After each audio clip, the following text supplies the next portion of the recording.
Whiskey for the Ages is not sponsored or endorsed for any product or program mentioned in this show and receive no remuneration from their creators.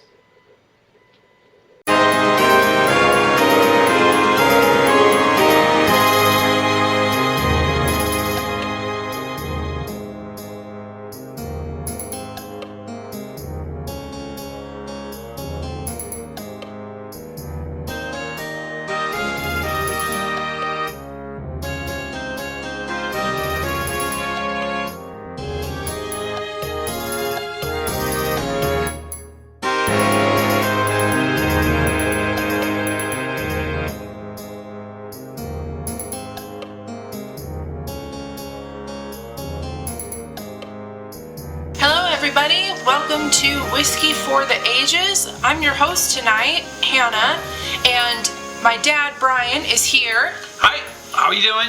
And Alora is there. Hi, guys. So, as we've talked in some of our recent Series 3 episodes, and if you haven't checked those out, please do so. We've teased this spotlight in distillery for some time, and as I'm sure a lot of our regular listeners are aware, this feature is one where you see yours truly at the helm. Our first season saw us talking about Heaven Hill products, and our second featured that extremely sought-after line of Buffalo Trace. Both are extreme heavy hitters in our bourbon world, and almost everyone has reached for these products in their liquor stores. And it's not even that far-fetched to assume that for many of you, some of your favorite products originate from either or both of those major distilleries and manufacturers. This time around, I wanted to take it in a slightly different direction, though. Maybe not deviate too far from the big dogs of the industry, but focus more so on a specific product line from an overarching producer slash company slash manufacturer, however you want to think about it. For years, you've heard the three of us go on and on and on about specific products from this brand, each in their own individualized setting, but now it comes to ask the question, what makes Old Forester Old Forester? Old Forester. My favorite. Old Forester. We are fans of Old Forester here. We really like the stuff. So we want to know, does it have its own unique funk? How does it nestle into the larger Brown-Forman dynamic, of which the familiar Woodford Reserve and Jack Daniel's also resides? It's time to take a deeper look here, and I'm sure no one is really too surprised. We over here at Whiskey for the Ages are going to try to keep this fresh and original, even if you, fellow sipper, have ideas of our thoughts on this brand already. Like our previous distillery spotlights, do keep in mind that maybe while Old Forester isn't as extensive in its line as the overarching big dogs from previous seasons, the list we're entertaining tonight is still not to be considered exhaustive. We're playing in quite a large sandbox here. Old Forester is certainly one of our favorites.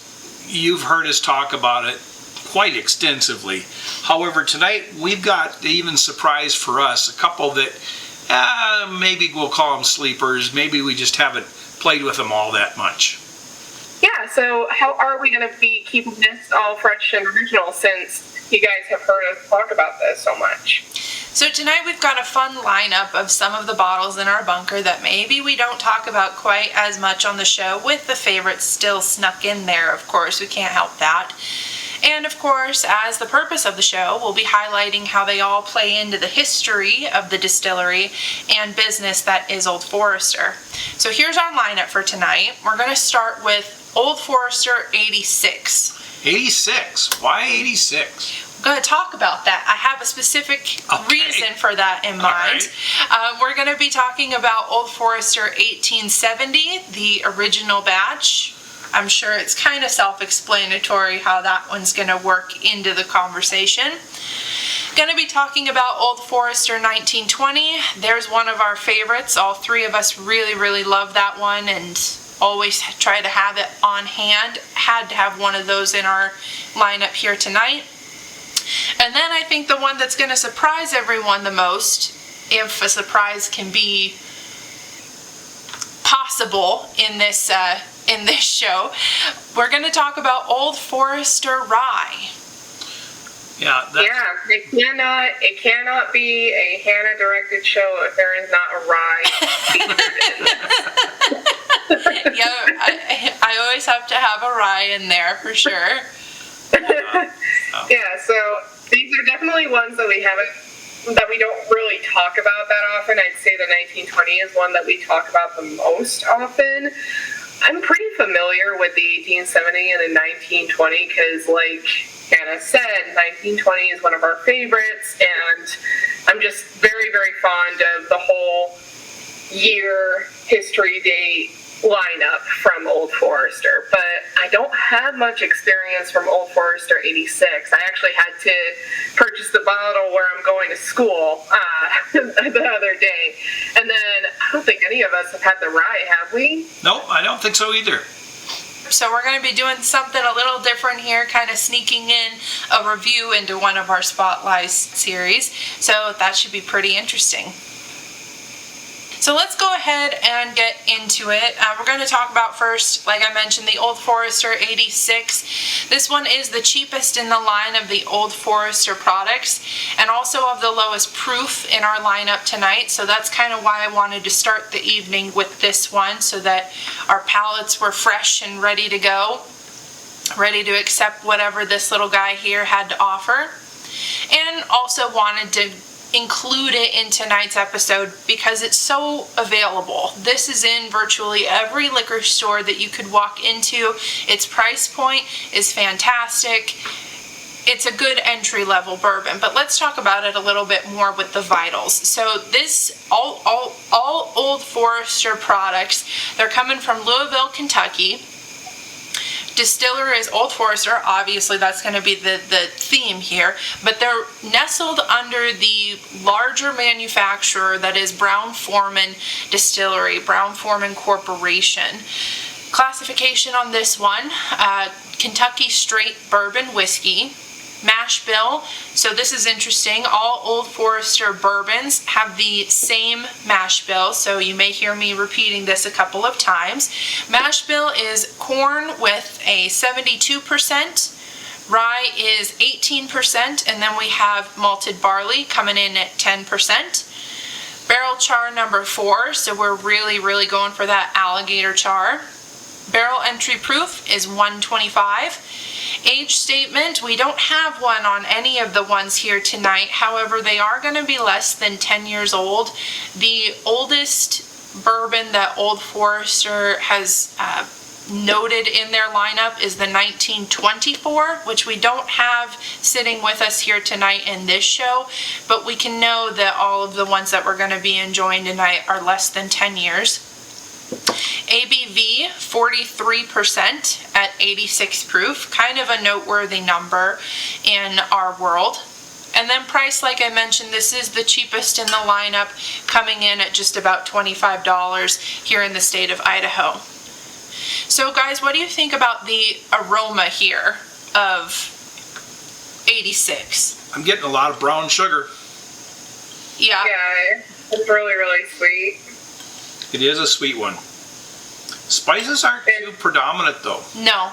It's just easy to nose. It's not, I put my nose right here, but it's not in your face. This is just easy. Yeah. I think that you have to really put your nose in there to feel any sort of a burn. I'm not feeling any burns whatsoever. Nope. There is a fruit here, but I'm not sure what it is. Maybe stone fruit of some sort. Yeah, They're really ripe. Yeah. Well, see, I was actually going to say that it's dried, like kind of coming in a fruit leather sort of capacity. Oh, okay. But I agree that it'd be a stone fruit. Maybe like a prune or a plum. Yeah. Yeah, deep. Little bit of, I almost want to say cooked black pepper, because there's a depth to what spice is here. You have to really hunt for it, but I get a little bit. There's not a lot of spice though. No. On the back end, if you really try to search it out, I do get a little bit of barrel, but I'm not sure that it's char so much. It's just It's just wood. Just a wood. Well, Laura, what do you think of this one? It's very, very subtle. Like, perfect. all around. I would say, I mean, I do think that there is some sort of hint of a spice, but it's so subtle. I would think like it's a cross between powdered cinnamon and powdered ginger. I put that combination a lot in my teas, so, but it's so subtle. Like, you have to really, really hunt for it. And powdered ginger, or ginger powder, I should say, it's not as forward as ginger paste or raw brown ginger. Yeah. It's not as pronounced. So you have to put in a lot in it. Powdered ginger is a nice spice because you can do a lot of things with it. I've put it on carrots. You know, just to add a little bit of kick on carrots. And people include it in desserts all the time too. It adds a little spice, a little heat. Yeah, but it's also very good for digestion, which is why I put it in my teas. Yeah. But I do like the word subtle. That's kind of what I would expect, though, for something that's 86 proof. It's not going to come across as overly complex. It's not supposed to. So I think for what it's advertising itself as, it's meeting the mark so far. I would say, though, I feel like I've had other 86 proof whiskeys that wow me more than this. Well, maybe the taste will change your mind on it. I'm going to let you guys take sips on it. I'm going to dig into a little bit of the history here that is the Old Forester. So our location, we're starting in Louisville, Kentucky. That's where we are for basically all of the products here until much later down the line. Founder of the line is a George Garvin Brown, also one of the founders, the main founder of what will become Brown-Forman as a whole entity. Brown is born on September 2nd, 1846. Now, I did not plan this at all, but the time that we are recording this, it is September 1st, so happy early birthday to George Brown. That worked out really, really nicely. We have got to keep in mind that Old Forester is not the only child under the Brown-Forman name. There's a lot of different things that fall under that line, and from a lot of different spirit types as well, from tequilas to other whiskeys, Tennessee whiskeys, etc. Lots of things. So Brown himself, he's a pharmaceutical salesman, okay, and he's working for a guy named Henry Chambers, who's of Henry Chambers and Company. And this is a fact that's definitely going to have an impact on the distillery that is Old Forester. He gets this whole thing started because while he's working for doctors who are prescribing alcohol, a norm for the time, the doctors are actually giving him a lot of complaints about the whiskey that they are prescribing to their patients. There's a lot of concern about the quality, the color, there's no standardization in all of this. A lot of the time, product was being directly transferred from a barrel to a unspecified container, not a bottle, and without that promise of consistency. And keep in mind here, this is pre-bottled and bond times. So George, he goes over to his boss Henry, and he is telling Henry about all of these complaints that all of these doctors are having. And Henry goes, well, you know what the problem is. Why don't you go do it? Why don't you go make the consistent product that these doctors are looking to prescribe? And George goes, you know what? I'm going to do it. So he gets going in 1870, one of our noteworthy Whiskey Row series here tonight, and he's going to go into business with his half-brother, John Thompson Street Brown. What a cool name. Thompson Street. Thompson Street for a middle name. That's pretty fancy. His brother is about 15 years older than him at this time.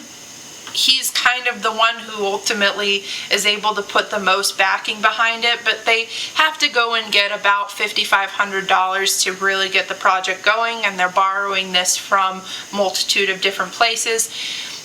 At the time, the company, when it gets started, it's called JTS Brown and Brother. So yeah, George is the one who's the brains of the operation, but because Big Brother's here, significantly older Big Brother, we got to go with his name.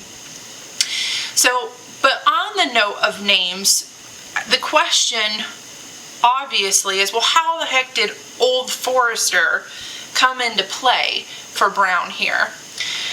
Brown had a good friend. His name was Dr. William Forester.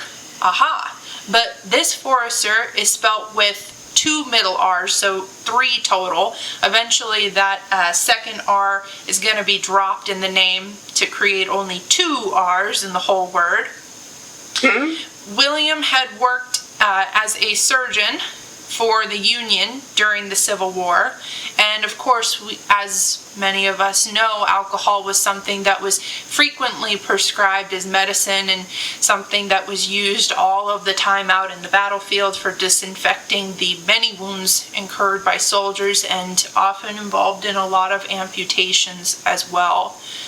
So this guy would have been someone that George maybe got direct complaints from about, well, the quality of the product isn't good. So maybe Dr. William here is the one who's really pushing and inspiring George to call it Old Forester in the first place, which is pretty cool.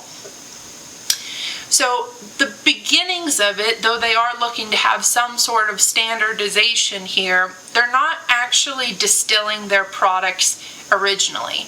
Instead, they're buying stock from 3 other distillers, and they're blending these products together and proofing it all down to 90 proof.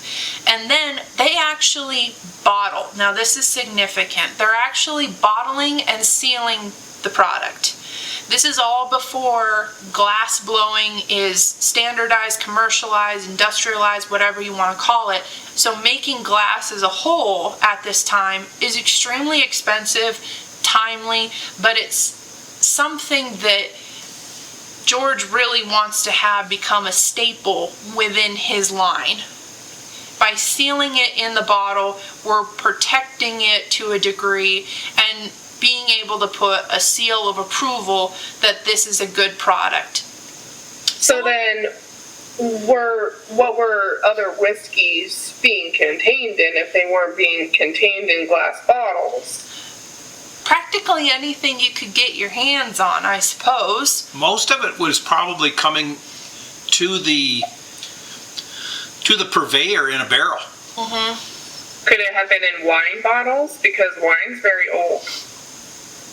They could have been packaging it in pre-used bottles. They could have been recycling. Who knows? Yeah. My guess is, though, because barrels are so easy to transport, and they've been transporting barrels for centuries, that it was probably just being transported that way. Yeah, and then put into skins potentially as well. So you can't really see the product. That was something that in my research was a really big deal, that a lot of the time when patients would go to pick up their prescriptions, they weren't able to see what it was they were being prescribed. So that's why I kind of think it may have been in a skin of some sort.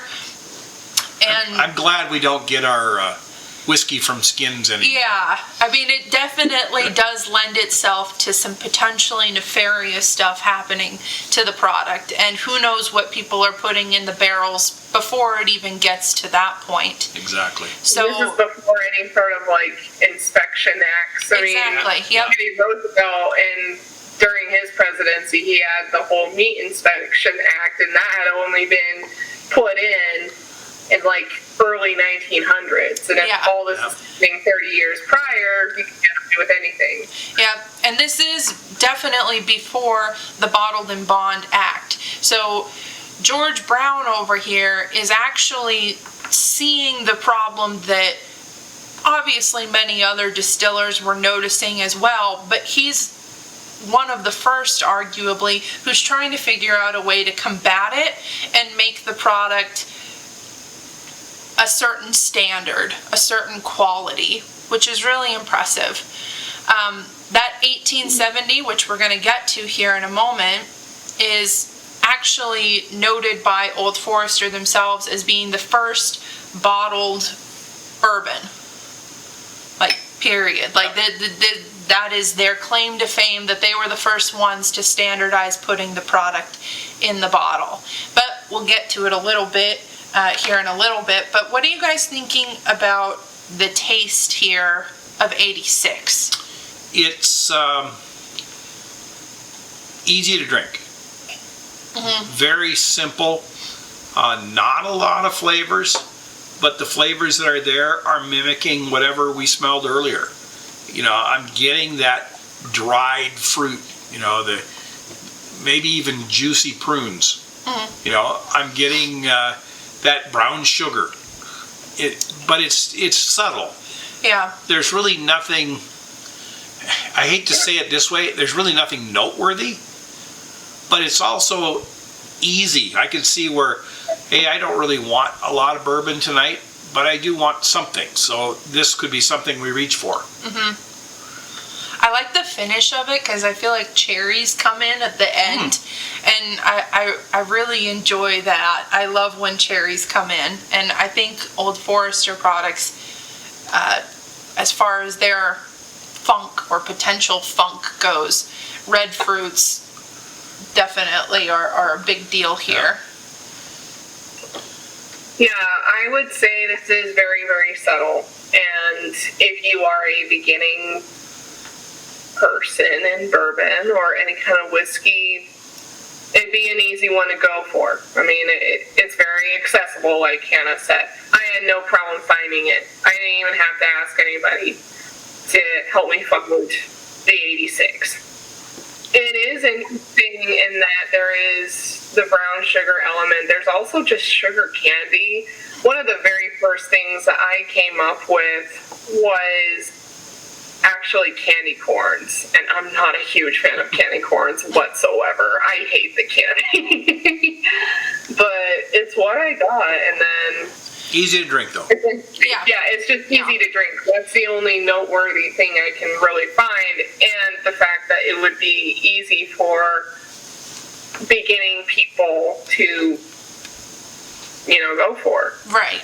And Old Forester also says about the 86 that it was created in a time, and maybe I'm getting a little ahead of myself here, but it was created in a time when whiskey as a whole was not a popular spirit to turn to. So Old Forester had this idea, well, if we proof it all the way down to 86, then it can be really accessible for cocktails as well. Another thing to consider with that one, for our listeners who may be cocktail enthusiasts, this may be something that you grab to make whatever you want to make. So in this case, are a lot of old fashions using this bourbon? I think so. At 86 proof, it's probably really made for mixing with something else. Because it's got such a sweet candy like the candy notes that we talked about, the spices aren't going to overwhelm anybody. It's not heavy with wood. It'll just nicely blend with a fruited cocktail. Yeah. A whiskey sour, old fashioned. Yeah. Lots of stuff. Yes. So, but let's get into our second guy here. We've talked about him a little bit already. Now we're moving into Old Forester 1870. So this is the original batch, the one that is inspired by George Brown's original batch when he started Old Forester as a line. Louisville, Kentucky straight bourbon whiskey, same mash bill as the 86, corn 72%, rye 18, malted barley 10, barrel char of 4, barrel entry proof 125. Again, no age statement, but we know it's less than 10 years. ABV, we're going up a little bit here at 46.5%, otherwise 93 proof. And this one, $44.95 in Idaho. For all of our Idaho listeners, I'm sure a lot of us know it's kind of a sad situation that they've been discontinued from our liquor stores, along with Old Forester 1897. I think it's an absolute crime. Now, that's not to say it's been discontinued by Old Forester. No, they would not get rid of this one. They'd be so wrong to get rid of this one. For whatever reason, the state of Idaho has chosen to drop this one from the lineup. We don't get it, but it is what it is. It is what it is. But we're going to talk about it in all of its whiskey glory here tonight. What are you guys getting for the aroma on it? First of all, what I smell is everything we just did. Yeah. But more. I would agree 100%. It's deeper. It's richer. It's got more wood. It's got more sweet. It's got more fruit. Yeah. It's just more. Yeah. But it's the same thing. Yeah. I mean, you can definitely tell these guys are brothers. Oh, yeah. Definitely in the same family. The cherry that you noted before comes through more. Yeah. Yep. Absolutely, I agree with that. The cherries were the very first thing that came to mind. Another thing that came to mind was we talk about wood a lot when we do reviews. I like to take it a step further and try to distinguish like what kind of tree I'm getting. Is it oak? Is it cedar? Is it varnished? Like, I'll even go that far. Because varnished wood and then just plain wood, they have a very distinctive smell difference.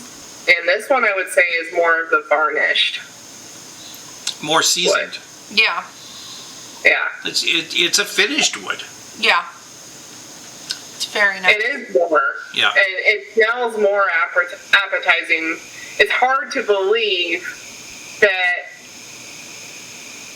I mean, you said that this one was the medicine. Mm-hmm. It almost seems like the 86 should have been this medicine, and then this should have been the thing that came after Prohibition, because there's just such a huge, pleasant difference between the two. I'd rather have the 86 for medicine than this.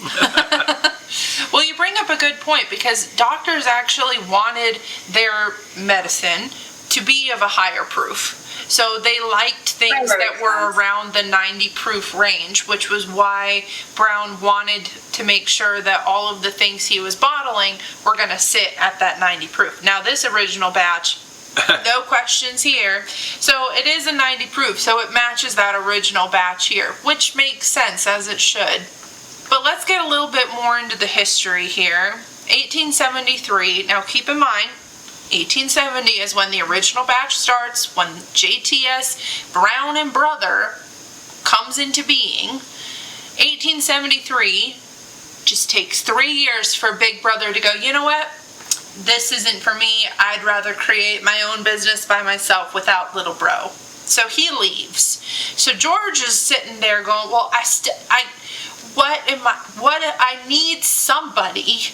So he goes over to his old boss, Henry Chambers, and says, you want to join the business? And Henry goes, yeah, all right, I'll join the business.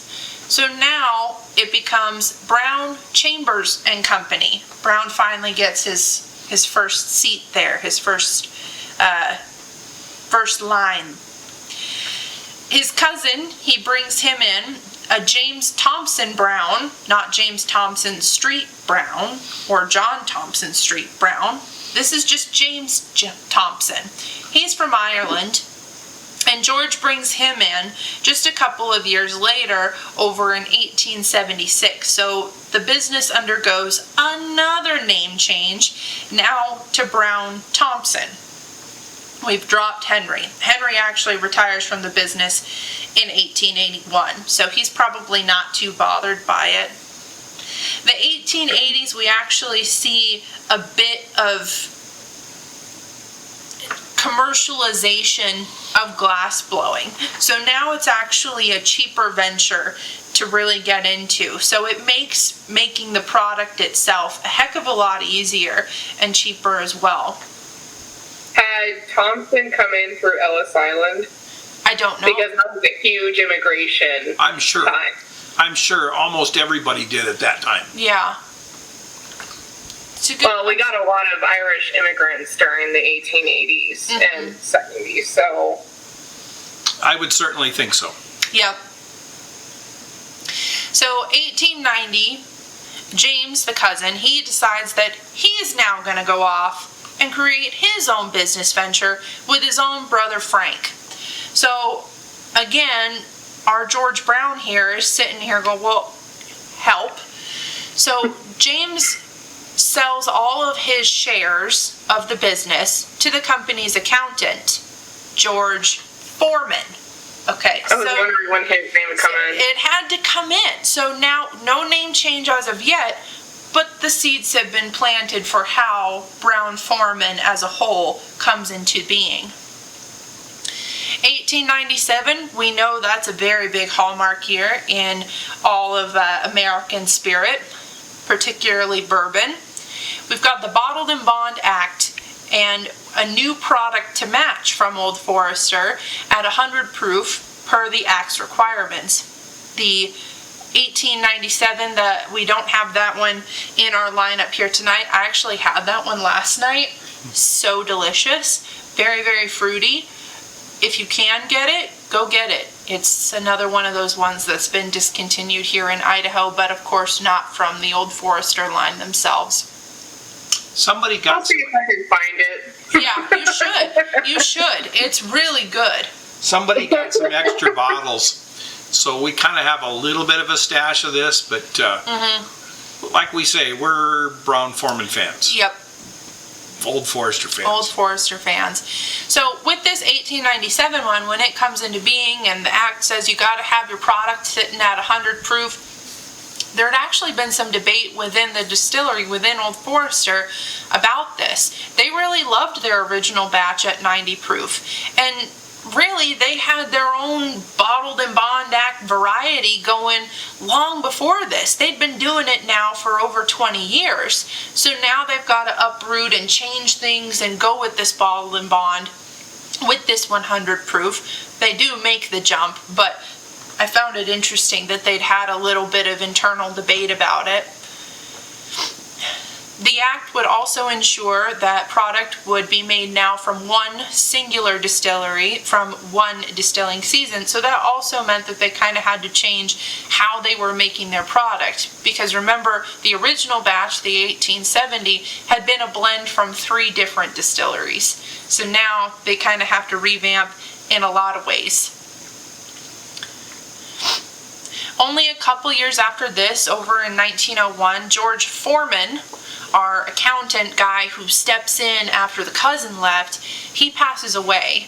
And it's at this time, or around this time, that the business changes its name formally now to Brown Foreman. And this is the one we know and we recognize today. At this time, George Brown is also purchasing the Mattingly Distillery in this year. And this was actually one of the distilleries that he'd sourced to make his original batch back in 1870. So now he's really pulling and making sure this is where we start seeing acquisitions start happening. 1909, our inspiration, our Dr. William Forester, he passes away. And it's unclear exactly, but it's theorized that at around this time is when the name changes to get rid of one of the R's. There'd already been a little bit of separation in public perception with the line and attaching it to the doctor himself versus this is just an Old Forester product.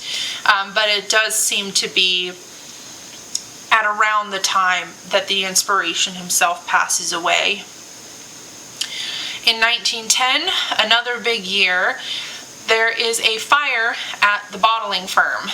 The bottling firm that started it all, that bottling firm. So concern ensues over what to do with the distillate that had already been poured out of the barrels in preparation for the bottling. It can't just go straight from barrel to bottle. There's an intermediary moment between those two things. But now we have no bottles. Our plant has burned down. So what are we going to do? Instead of dumping the product altogether, trashing it essentially. And in an effort to buy time to do all of the repairs necessary, they put the product back into barrels for storage. Very innovative. The first barrel finishing. The first barrel finishing on accident. By accident. But what do you do? Like, Yeah. I mean, if glass is so expensive, like, what other containers do you have to store, Right. like, tons and tons and tons of it? Yeah, exactly. So they just throw it back in the barrels so that they can have the repairs performed at the bottling plant. As Dad mentioned, this is the first finishing. This is a double aging. It actually worked out pretty well for them. And Old Forester today still commemorates this moment with their double-aged product, Old Forester 1910, very fine old whiskey. And they spell it without the E. So there's an argument here towards this being the first double-aged bourbon as well. Lots of distilleries really like to make claims on being the first, but this one is definitely very, very notable. 1910 is another one of our favorites here that we have all of the time from the Whiskey Row series. I wanted more than anything to include it, but I needed to leave room for some of our other little guys to shine. As far as favorites go, on any given day, I might have 1910 or 1920. And on any given day, one might be better than the other. Yeah. But I couldn't differentiate, okay, if I want a little extra proof, I'm probably going to go for the 1920.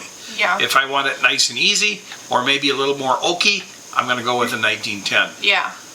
They're great products. Definitely worth it. I know, like, for me, they're a bit of an ask. They tend to range from, I mean, I think the most expensive Old Forester are like, what, $70 or something? Well, from the Whiskey Row series anyway. Yes. They've got rare or limited edition releases that definitely can reach up into the $1,000 Absolutely. realm. Oh, yeah. Oh, yeah. Like, it can be a bit of an ask, but In fact, we've got no problems. Hannah alluded, tomorrow is George Brown's birthday. Well, birthday bourbon has a manufactured suggested retail of $200. Good luck finding it at $200. But that's where it's listed or suggested from the manufacturer. We've not had any of that. It is very allocated. In fact, there was just recently a sweepstakes done in August for the birthday bourbon. And in order to get that, if you were chosen in the sweepstakes, you have to go to the distillery to pick it up. Oh, God. It's difficult. We lose every year, but we try every year. Someday. Would result in, like, doing probably like a distillery tour, which would be really, really fascinating. Yeah. Absolutely. Absolutely. Yeah. Another one that I really like, and Hannah, I think that you glossed over it a little bit when you were talking about the whole bottle and bond thing about how it had to be 100 proof. Old Forester has an Old Forester 100. The little orange That's a label. really great one. Yes. Not a bottle and bond, but it's still at the 100 proof. And we actually did a podcast on that. Yep. 100 proof, the signature. Yep. I really liked it. Yeah. Yeah. Great product. So let's come back a little. So what do we think about the tasting notes here of I like it more than 86. You like more than 86? Yeah, I want an 86 the 86. I'm sorry, I love puns. I love puns. Yeah. It's funny you say that. That's how the term started. That's how the term started for the bourbons. When they started coming out at 86, that was a way to get rid of it. Let's 86 this. And cut it down to 86 proof. So that's where it came from. Yep. Interesting. Yep. Interesting you say that. I love a good pun. Yeah. I love a good pun and wordplay. But yeah, I do like this more than the 86. I think it's just more. I don't get the candy corn notes, which is amazing. So, yeah. the increase of 4 in the proof, it does wonders for this bourbon. Yeah, it does. Putting it, it's just amazing. I really like this. I think the oak is pretty strong here, and there's a bit of spice as well. But the finish still has that cherry influence to it, which I really like. I think that it would be a really good fall bourbon, like an autumn one they'd have during Thanksgiving or something like that, because I'm getting a lot of those types of spices. The cinnamon, it'd go perfectly well with pumpkin pie. It would go really well with any kind of pumpkin sort of thing anyways. There's nutmeg here. Yeah. Yeah, there is nutmeg. I love nutmeg. One of these days I'm going to have to learn how to make homemade eggnog, because I really do love that stuff. So. Yeah. Hannah wouldn't say no to it. No, I wouldn't. I really love eggnog. It's such a controversial beverage, but I enjoy it greatly.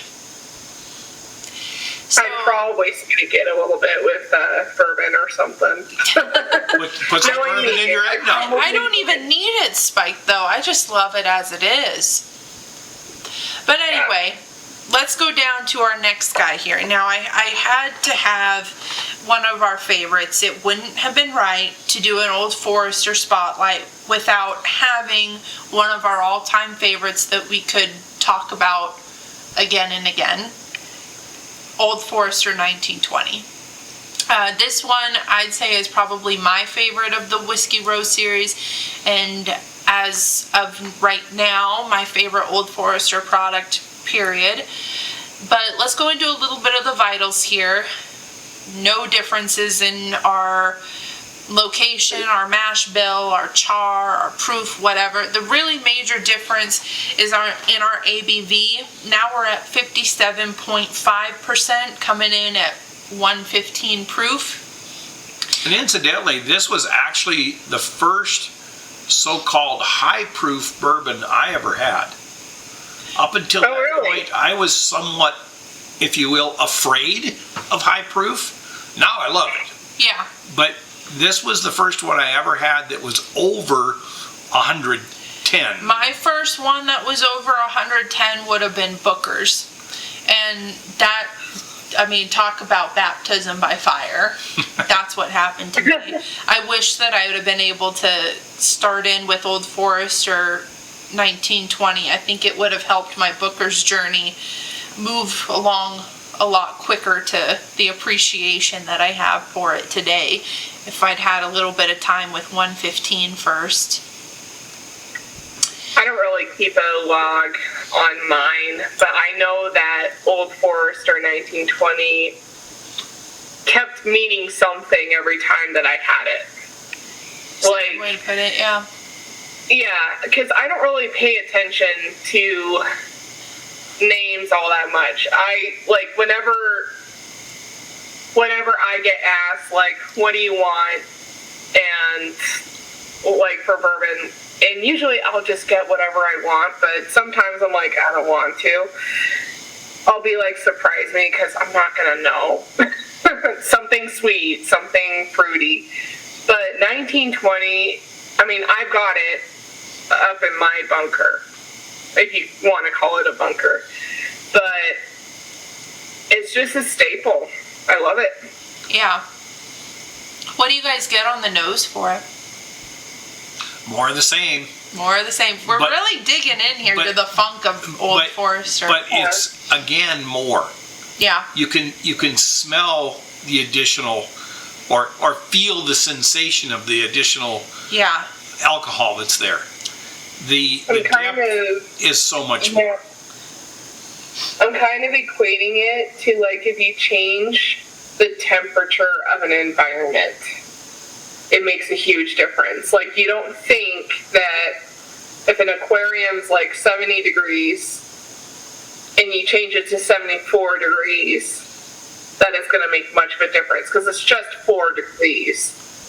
Nope, it changes everything. Changes what can live in it. changes the entire cleanliness of the environment. So this is much more higher proof, and I just get more. It keeps growing. The aromas are more distinguishable. Yeah. It's more fruit. They individually pop. Mm-hmm. The spices are more. The nutmeg is more. Caramel. Yeah. There's a lot of caramel in The it. sugar becomes caramelly. Yeah. Absolutely. It's like a caramelized cherry now is what I was thinking. Yeah. Yeah. I absolutely love that. Sounds good. Now the char from the wood starts to come in. The Yeah. char from the barrel.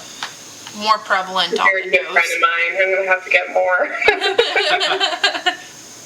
I've got one more pour left, and I'm like, I'm going to have to go to the liquor store to get some. Yeah. So. But you got some 1910 too.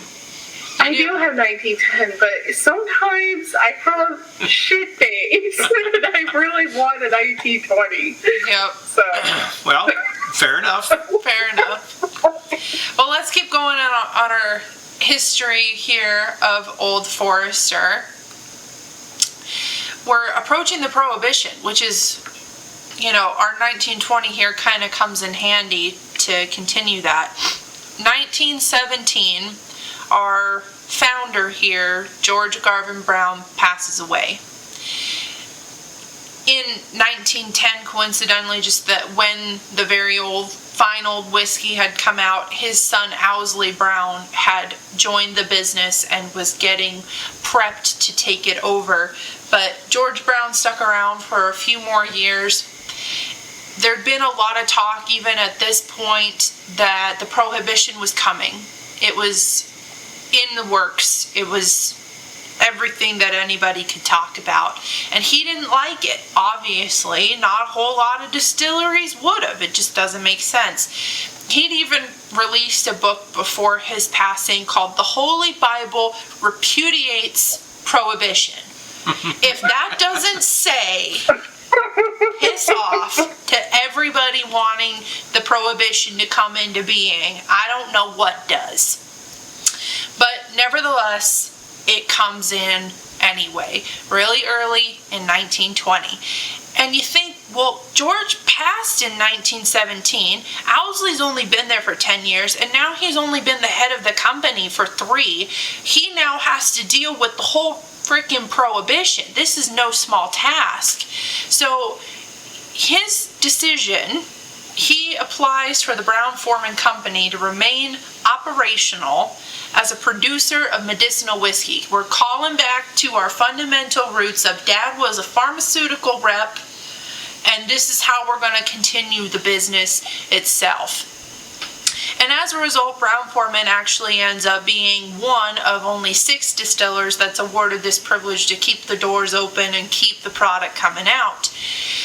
And this is a direct quote here now from Old Forester's website. Today, Old Forester remains the only bourbon continually sold by the same company before, during, and after the Prohibition. End quote.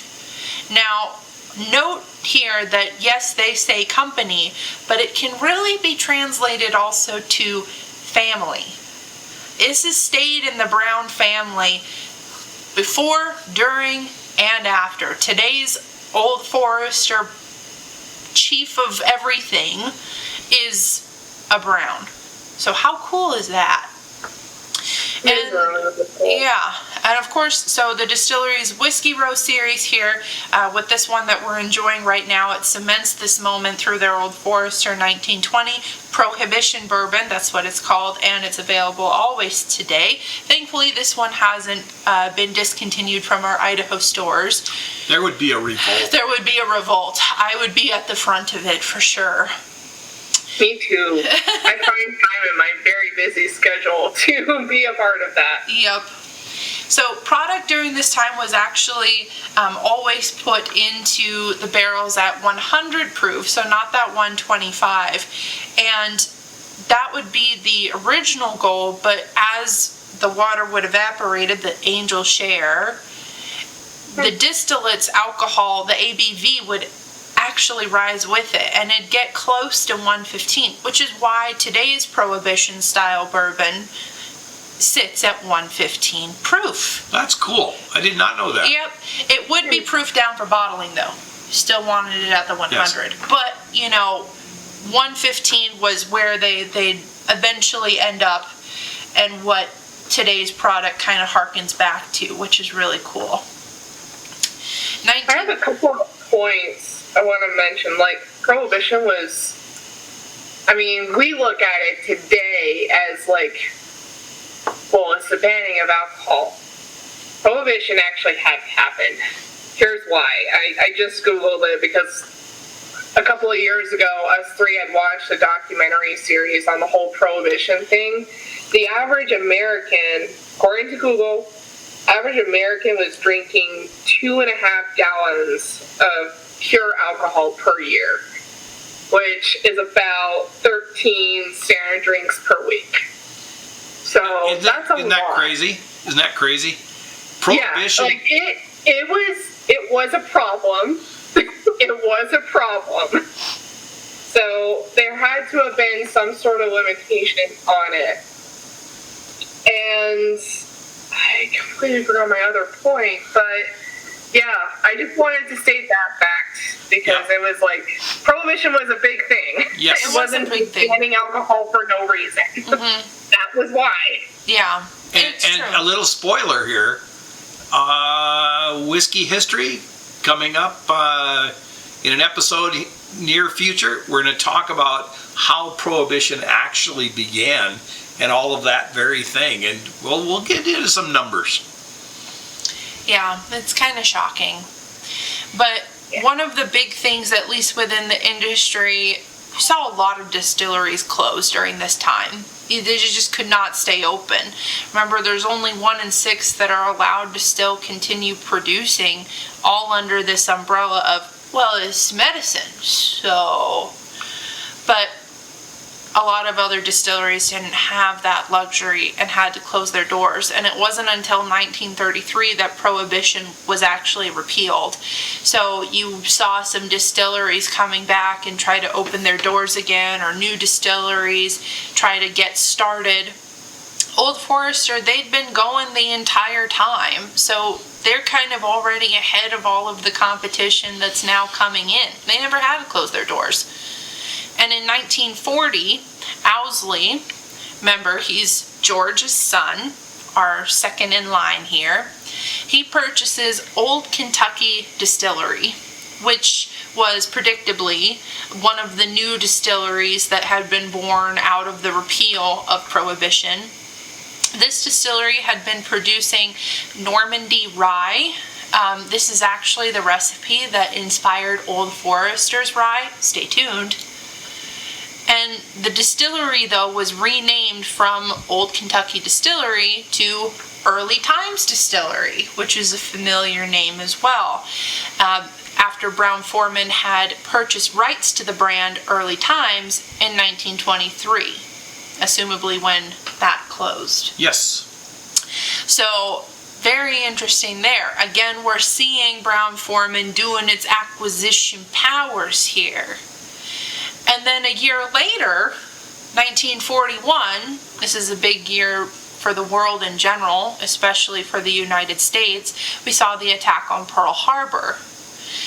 2 weeks after this attack, though, Old Forester starts making industrial alcohol at high proof for the war efforts. And this is actually the first distillery to do so. It's also around this time that they acquired that very famous line, Woodford Reserve. So all of this is going into the war effort, which is pretty cool. 1945, more acquisition. Now they're purchasing Wood Mosaic Company. Now, Wood Mosaic Company, what on earth are we doing here? We're whiskey, what's happening? Well, they rename it to Bluegrass Cooperage Company. So now Old Forester has control over all aspects of production, from distilling to aging to bottling. Pretty cool there. Any relation to music? Because bluegrass is a genre. I think it's just the area. Mm-hmm. The bluegrass. Kentucky's the bluegrass state. Mm-hmm. Oh, fair enough. Okay. 1951, Owsley retires. So now his son, William Lee Lyons Brown Sr., how many names, sir? William Lee Lyons Brown Sr., he steps in. Got the third generation coming in now. And Owsley passes away only 1 year later. So talk about handing over the reins, passing them quick. 1956, now we're acquiring Jack Daniels. We're really getting into the big leagues here. And only a couple years after that, 1959, that's when our little Old Forester 86 is born. That little guy that we had here at the beginning.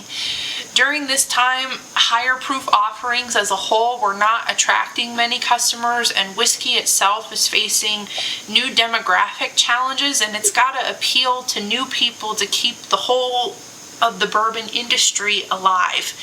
Not an easy task, but Old Forester steps in to kind of pick up the torch and carry the industry forward. So he's an important little guy, okay?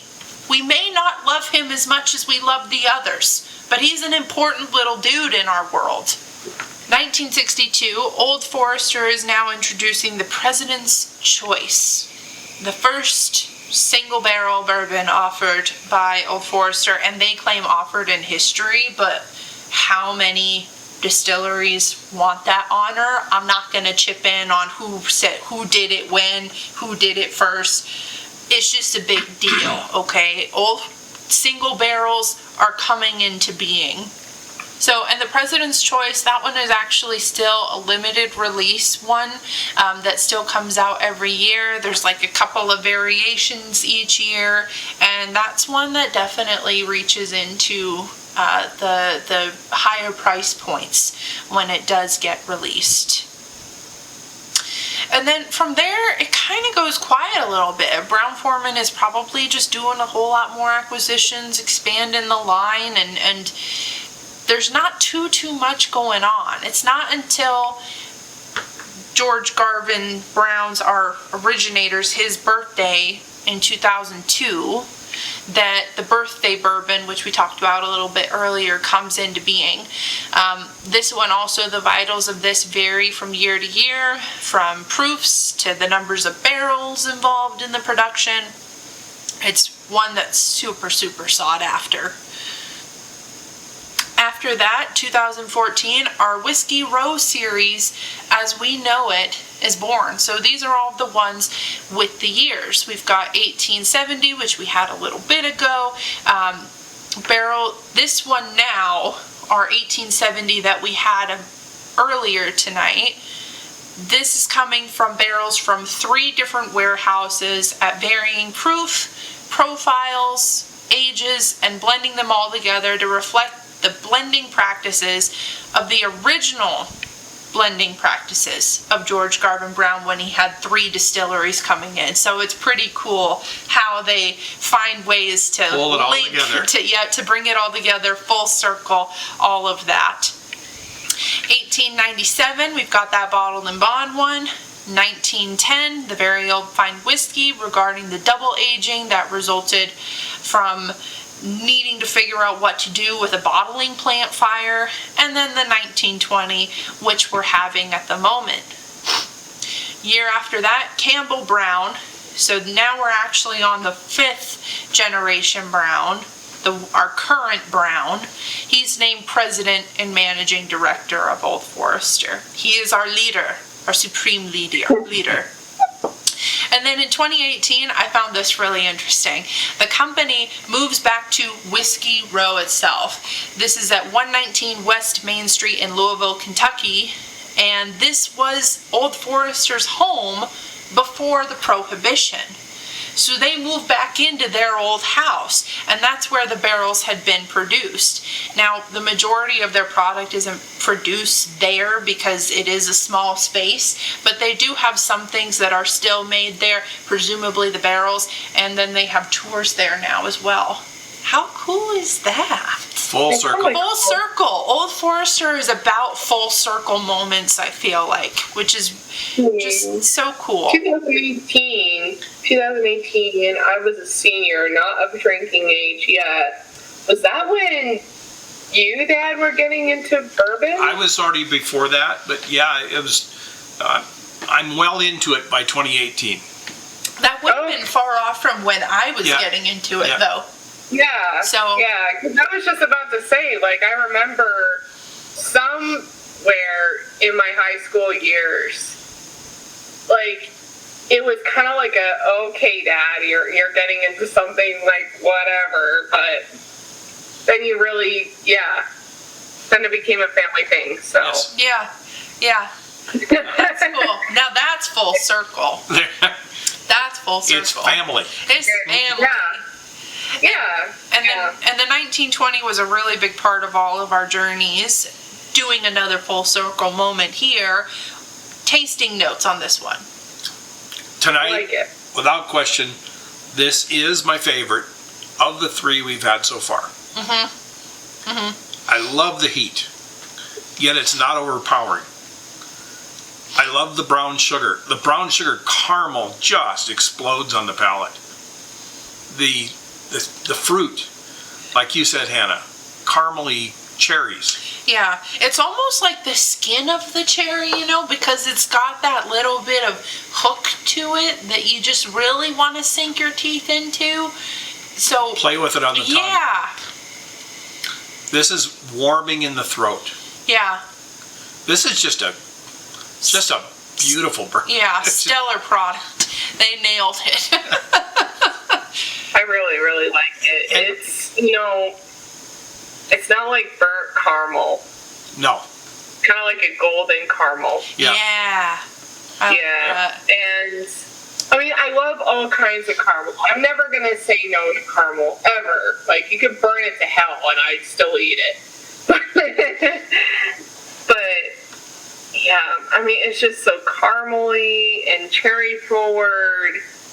It's an all-round really, really great drink to go for. And any kind of mood you're in. I mean, this is probably the highest proof that I've got currently in my bunker. I can't think of any other ones that are higher than this. And this is one where I go for where I'm like, I want higher proof.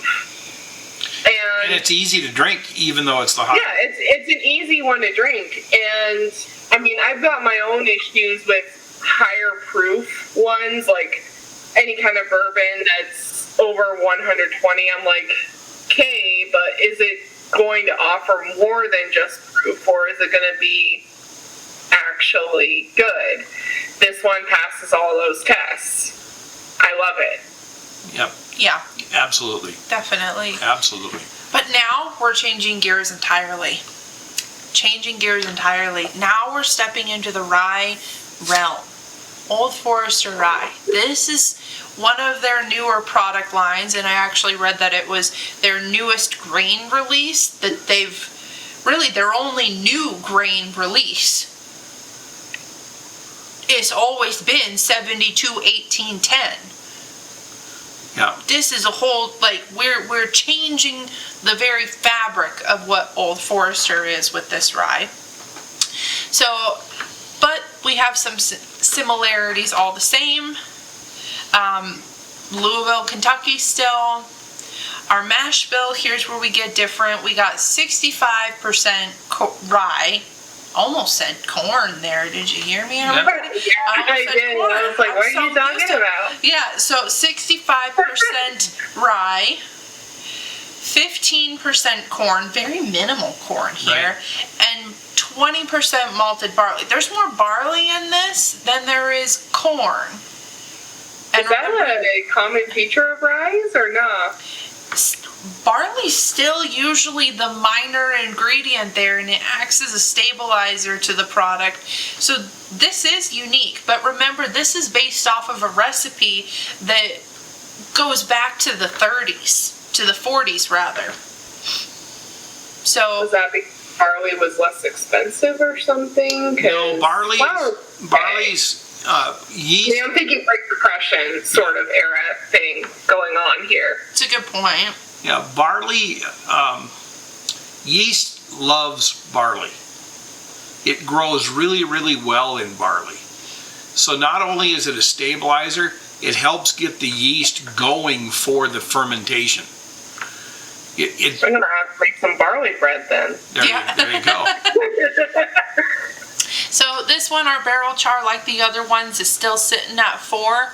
This time, we don't know the barrel entry proof. That's unpublished. It's probably 125. Most of them are. Because that's pretty much what Brown-Forman does on everything else that they've put out there. Yep. But I'm shaking my head because I'm able to stick my nose like right into this and be not overwhelmed. Well, like I am sticking my nose in there. Well, that's the other thing. Our ABV on this one is 50%. So this is 100 proof. It is not bottled. It's not bottled in bond, but it is 100 proof.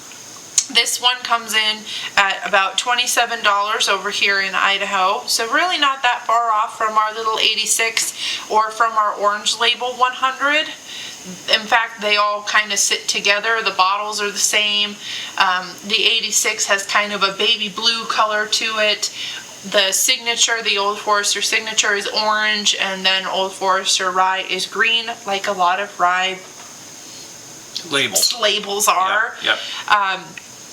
What are we getting for the nose on this one? Now, keep in mind, listener, none of us have had this before. This is a new experience for everybody here. I smell the rye. But it's mild. I'm getting, still getting the Old Forester cherry kick. It is there. It's still there. Like, there is the kick. Like, I mean, what do you guys call it? It's the funk. It's a funk. Yeah, the Old Forester funk. There is a funk with Old Forester. And you know what that is? It's the yeast. Yeah. They're using a similar yeast. That does make sense. I bake bread a lot, as I've said a million times on this podcast series. I've stopped using sugar for the fermentation of the yeast. And there's not really a good reason as to why I've done that. Instead, I've opted for something like honey. When I ferment the yeast with honey, I mean, they love this stuff just as much as they love table sugar. There's not really that big a difference. But when I bake it, I get that difference in the taste. I don't know what it is. I think there might have been one instance where I was baking like a cracked wheat bread, and the recipe had called for both table sugar and honey, and I was like, why am I going to over-sweeten my bread? Because this isn't supposed to be a sweetened bread, so I just opted to not use the table sugar and just opt for the honey and see what the kind of reaction was that the yeast had. And they ate the stuff just as much as they would table sugar. Yes. So the whole entire point, I know I'm kind of, diverging from the point here. Feel like this is like one of my breads where I've just used honey. I get instead that. of sugar. This is really fresh. Yeah. But that's rye. But yeah, it is rye. I get what you say about the honey. I like the honey to it. I think that's unique to a lot of ryes. I don't get honey in a lot of my ryes. So I'm interested to see how that one's going to taste. But going to continue on here. More of our recent history with the Old Forester line. You guys know that I like to talk about charitable things that these distilleries do. I think it's truly one of the coolest things. Distilleries giving back and honoring history. I think, Alora, after this, you're probably going to love Old Forester even more. But hold on. I already really love it. Yeah, like, you cannot get me to hate a product like this. Well, let's keep going here. So I know I said that over in 2018 we moved back to Whiskey Row, which was super cool. In 2017, just a year prior, that's when the Statesman came out, and this was in honor of the film Kingsman: The Golden Circle. This one is still available. I didn't even, to be completely honest, listeners, I didn't even think about the Statesman when we were preparing for this one. It's one of those ones that's solid as it is, but maybe it's because it just doesn't have the story that the others do that I didn't think about it. It was I don't made know. specifically for the movie. Yeah. I mean, So it's genuinely new. Like there's the original thought for it is new versus everything else that we have here tonight is 50 plus years old in some variety of its conception. Even the rye, which is a new product released only in 2019, and we didn't really start seeing it in Idaho until the last couple of years. Couple years ago, yeah. So this is a very new product to us, maybe not to you guys, but for us it's really new. And like I mentioned earlier, it was born from the Normandy rye recipe that Old Kentucky Distillery had before Brown-Forman purchased it, rebranding it as Early Times Distillery. So still new. In 2021, they released the 117 series. This is a semi-annual, sometimes tri-annual release that's only available at the distillery. You must go to Old Forester in order to pick it up. Their most recent one, according to their website, is the High Angel Share, and it sits at 110 proof. I'd love to get my hands on that. That sounds delicious. Another innovative thing that we've seen in recent years are all of the single barrel launches that have come from Old Forester, and there's been a variety of them. As I'm sure many of our listeners know, they come out as private selects all the time, from Old Forester single barrel bourbon to Old Forester single barrel proof bourbon, and then even to the Old Forester single barrel rye, which we've not gotten our hands on. no. We have tried the single barrel bourbon, and we've tried the barrel proof variety of them as well, private select versions, though they may be. Honestly, again, I don't know if it's because it doesn't have the same history full circle moment, but those ones just, I take all of these over those. I don't know that I would call them underwhelming. I would say that they fall short of expectations, but that doesn't make them bad. Right. I mean, we as bourbon drinkers go into a bottle expecting something.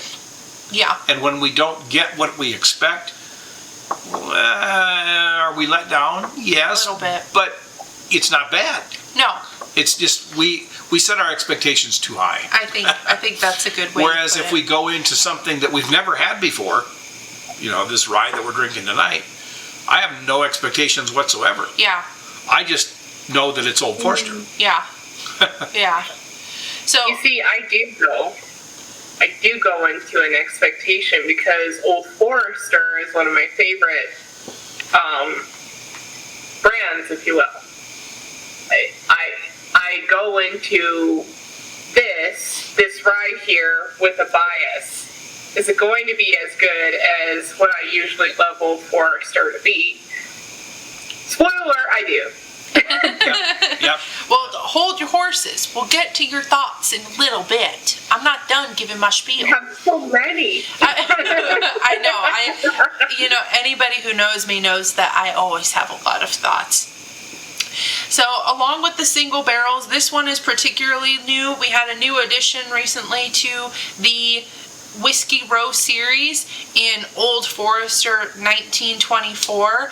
Dad and I have tried this. We'll keep our opinions reserved so we don't influence Alora, but I'm just going to read out the little label here on the bottle. This is that one that's 10 years old. This is the only one in their lineup that does have an age statement to it, and how we know that all of the other products under the line are younger than this guy. But this is what it says. So in 1924, Owsley Brown, this is George Brown's, this is our second generation Brown, took barrels of whiskey with different mash bills to a warehouse on Howard Street in Louisville, Kentucky, and bottled them as Old Forester. This 10-year expression honors the 100th anniversary of this occasion. So another full circle moment, and keeping in mind that his dad did pretty much the same thing to create 1870. 55-ish years prior to that. So Owsley's kind of picking up the relay baton to continue that tradition forward, and we get that expression here with 1924 in the series. So I do want to get into some of their initiatives. Brown-Forman, not necessarily Old Forester. Old Forester falls under the big umbrella. We have to keep in mind that throughout all of this, Old Forester is adopting a lot of brothers and sisters. Many brothers and sisters under the Brown-Forman line. It's just the first child. It's the oldest child of the whole line. So under Brown-Forman, in 2018, the Brown-Forman Foundation comes into being. This foundation has done a ton of different things. They have 3 key areas, and this is a direct quote here. So, quote, promoting responsible and sustainable living, ensuring essential living standards, and enriching arts and cultural experiences. It's headed up by the director Lawson Whiting, who's also the president and CEO of the Brown-Forman Corporation. So this would be the big kahuna, the father, if you will, of all of the Brown-Forman brothers and sisters in the family. Since its inception, there's been over $25 million in total grants, 80 plus nonprofits that have been supported, and $50 million was put in as a 10-year investment towards education, and $8.5 million in contributions this year alone. So pretty impressive stuff. Some of the things that kind of fall under their wheelhouse, the most notable one that I could tell from Brown-Forman's website was the Kentucky Performing Arts. And Alora, this is where I say your love for Old Forester may actually grow right here. So Kentucky Performing Arts, KPA, Brown-Forman has been a supporter of it for over 40 years, since the KPA began in 1983. Brown-Forman is the main sponsor to KPA's Midnight Ramble series, which pays tribute to a now closed business, Walnut Street. And Walnut Street had been an entertainment hub for, quote, the city's black community, and was known for bringing people of all backgrounds together. End quote. And that's from Kim Baker, the president and CEO of KPA. It highlights, this Midnight Ramble series highlights first-time performers of diverse backgrounds and diverse art forms as well. Brown-Forman had remained a partner for KPA even during the pandemic, when KPA, like many organizations, had been unable to put on any performances at all due to COVID. So really cool there that we've got a whiskey or a spirits entity that is investing so much into the arts and sustaining that level of culture and history, and just really impressive. That is so special. Yeah, I thought you'd enjoy that. I think that, yeah, Hannah, you're right. Like, I love Old Forester even more now, but I have personally seen defunding of the performing arts, like, in my lifetime. I have personally seen it, and I have personally had the displeasure of understanding what's going on.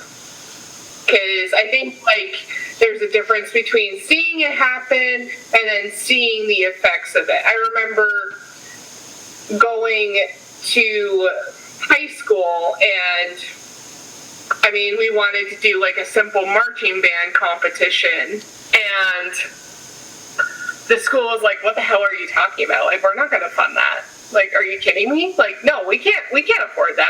Our money is going to sports, or going to science, or going to the STEM program. So everything that the band wanted to do, and quite frankly, everything that the orchestra and the choir also wanted to do, we had to go and go all around town and essentially ask for businesses support and funding for our programs. And half of the funding came from the band parents for us. So any kind of support that we get, of course we're going to be thankful for, because we've seen so much of it not go towards us. Yeah. I'm a huge proponent of the program STEAM, which is the acronym for Science, Technology, Engineering, Arts, and Mathematics.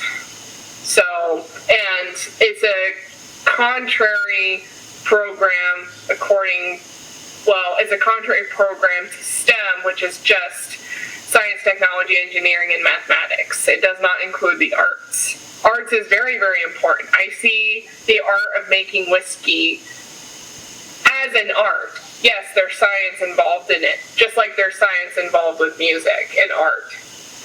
Yeah. But it's so cool. Sorry, I just had to go off through that. Yeah. That was a really...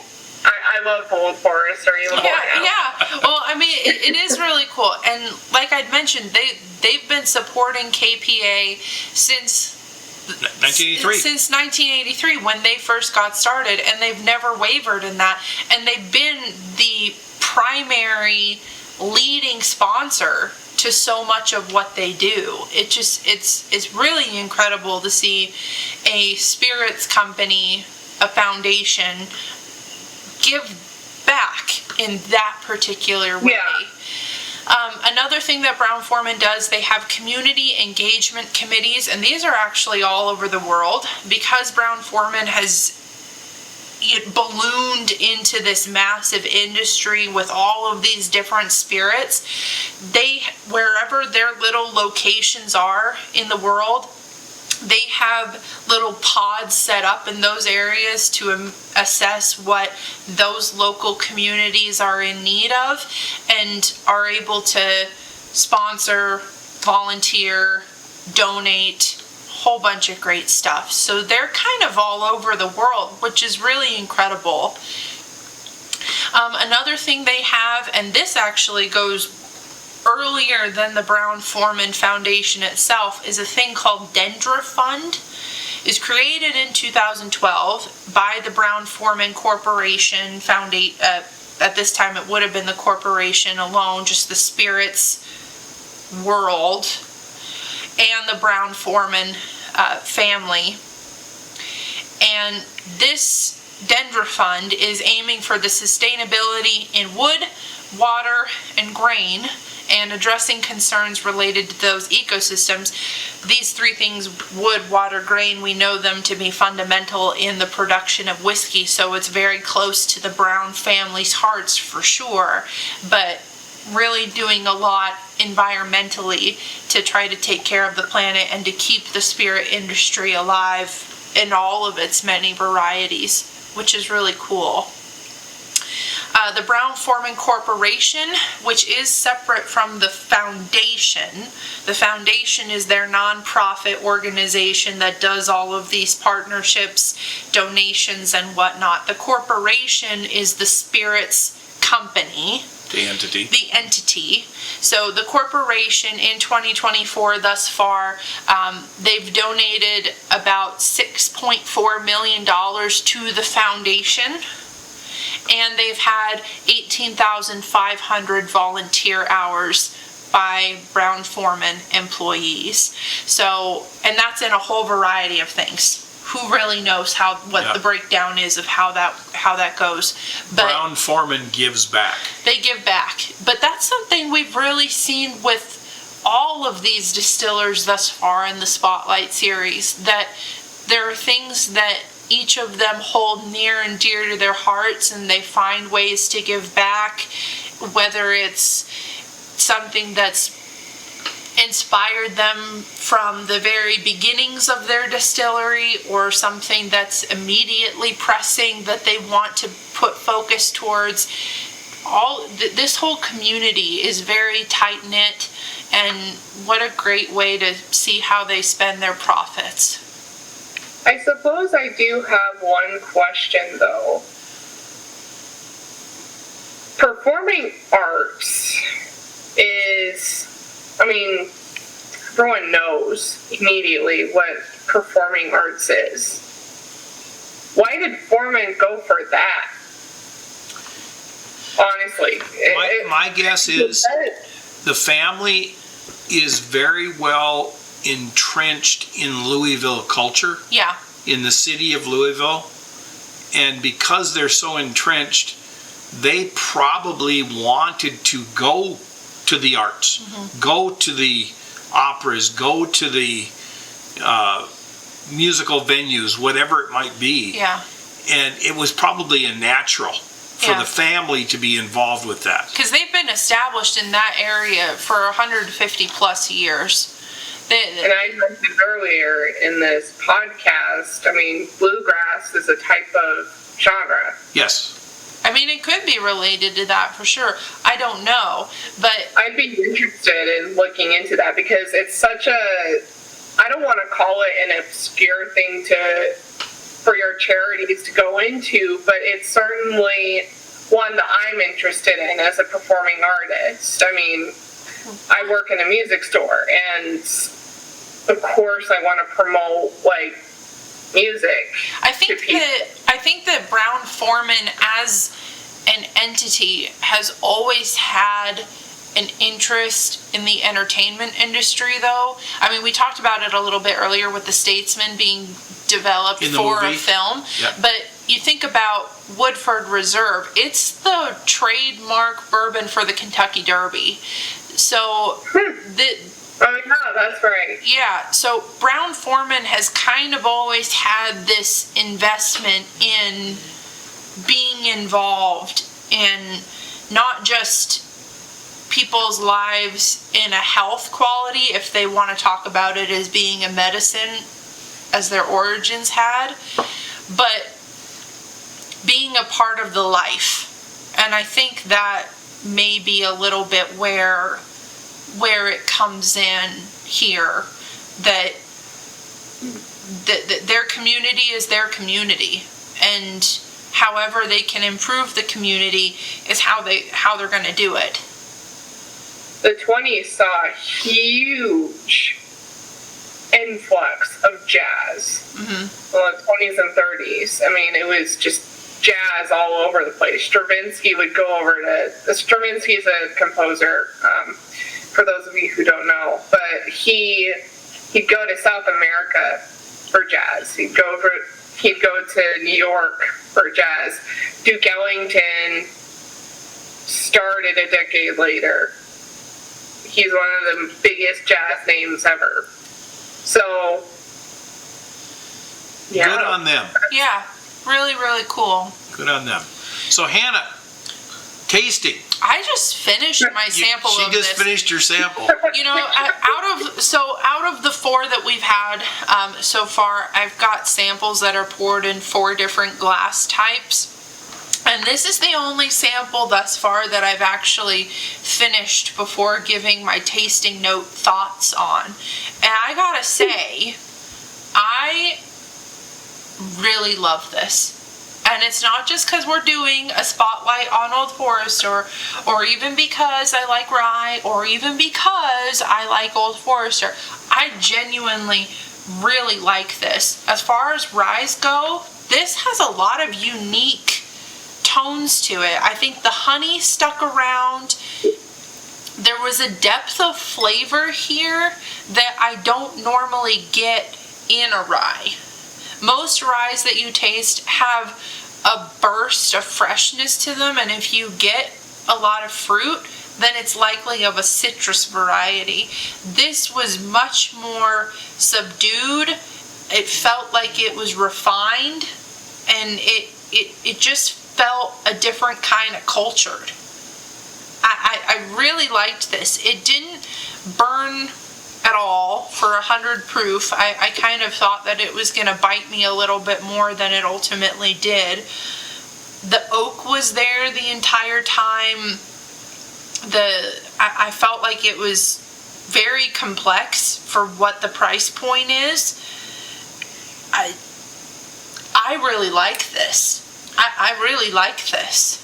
For me, it's very bourbon-esque. Yeah. It's Brown-Forman. Yeah. Brown-Forman in a rye. Yeah. I mean, you've got the complexity of, if you will, the 1870. Yeah. I would agree. And you got a little bit more proof, but it's not an unmanageable proof in any way. No. It's got some darkness to it, which you don't often see in a rye. Yeah. It's a little bit oily. I was noting while we were drinking this that it's in the glass, very, very viscous. The legs are there. The crown is there. This is a thick, oily rye which is not customary for rye. Yeah. Laura, what do you think about this one? I really, really, really like it. It reminds me of bread, and I really want to make some bread. Want to make some bread, seriously. Like, I do. Well, you got the day off tomorrow. Exactly, yeah. I might just make bread after this. But one thing I accidentally did was I spilled some on my hands. So I had to do the whole Freddie No test of the clap and then rubbing the hands together and then spelling it. Freddie Johnson? Yeah, Freddie Johnson. That comes from the movie Me. If you guys haven't seen it, please watch it. It's on our website. But I mean, I got barley bread, I got rye bread. It was just all over the place. So I got that curry note in it, and it drinks so easily, drinks so nicely, and I mean, I do like rye. I don't want to call myself a rye connoisseur like probably Hannah does. Like, Hannah's probably the biggest rye person in our family at the moment. I do enjoy rye, but man, this one's really good. I just really, really like it. I get caramel, I get cherry, I get the honey that the yeast like, because before you get into the making dough from the bread, like, before you get into making dough for the bread, what I like to do is I like to, first of all, get the yeast ready. And I usually have the water at warmer than room temperature, basically a temperature that I think would be comfortable in, and I'll pour honey into it. And that smell, when the yeast and the honey are interacting with one another, it smells a bit like bread, but it's very, very, like, it's yeast forward. I don't know if you've ever just smelled. Yeah. Yeah. But that's, I mean, it doesn't smell like bread per se. There's a sweetness involved in it. And it's kind of like I'm tasting the interaction that yeast and honey are having. It's weird, but I do like it.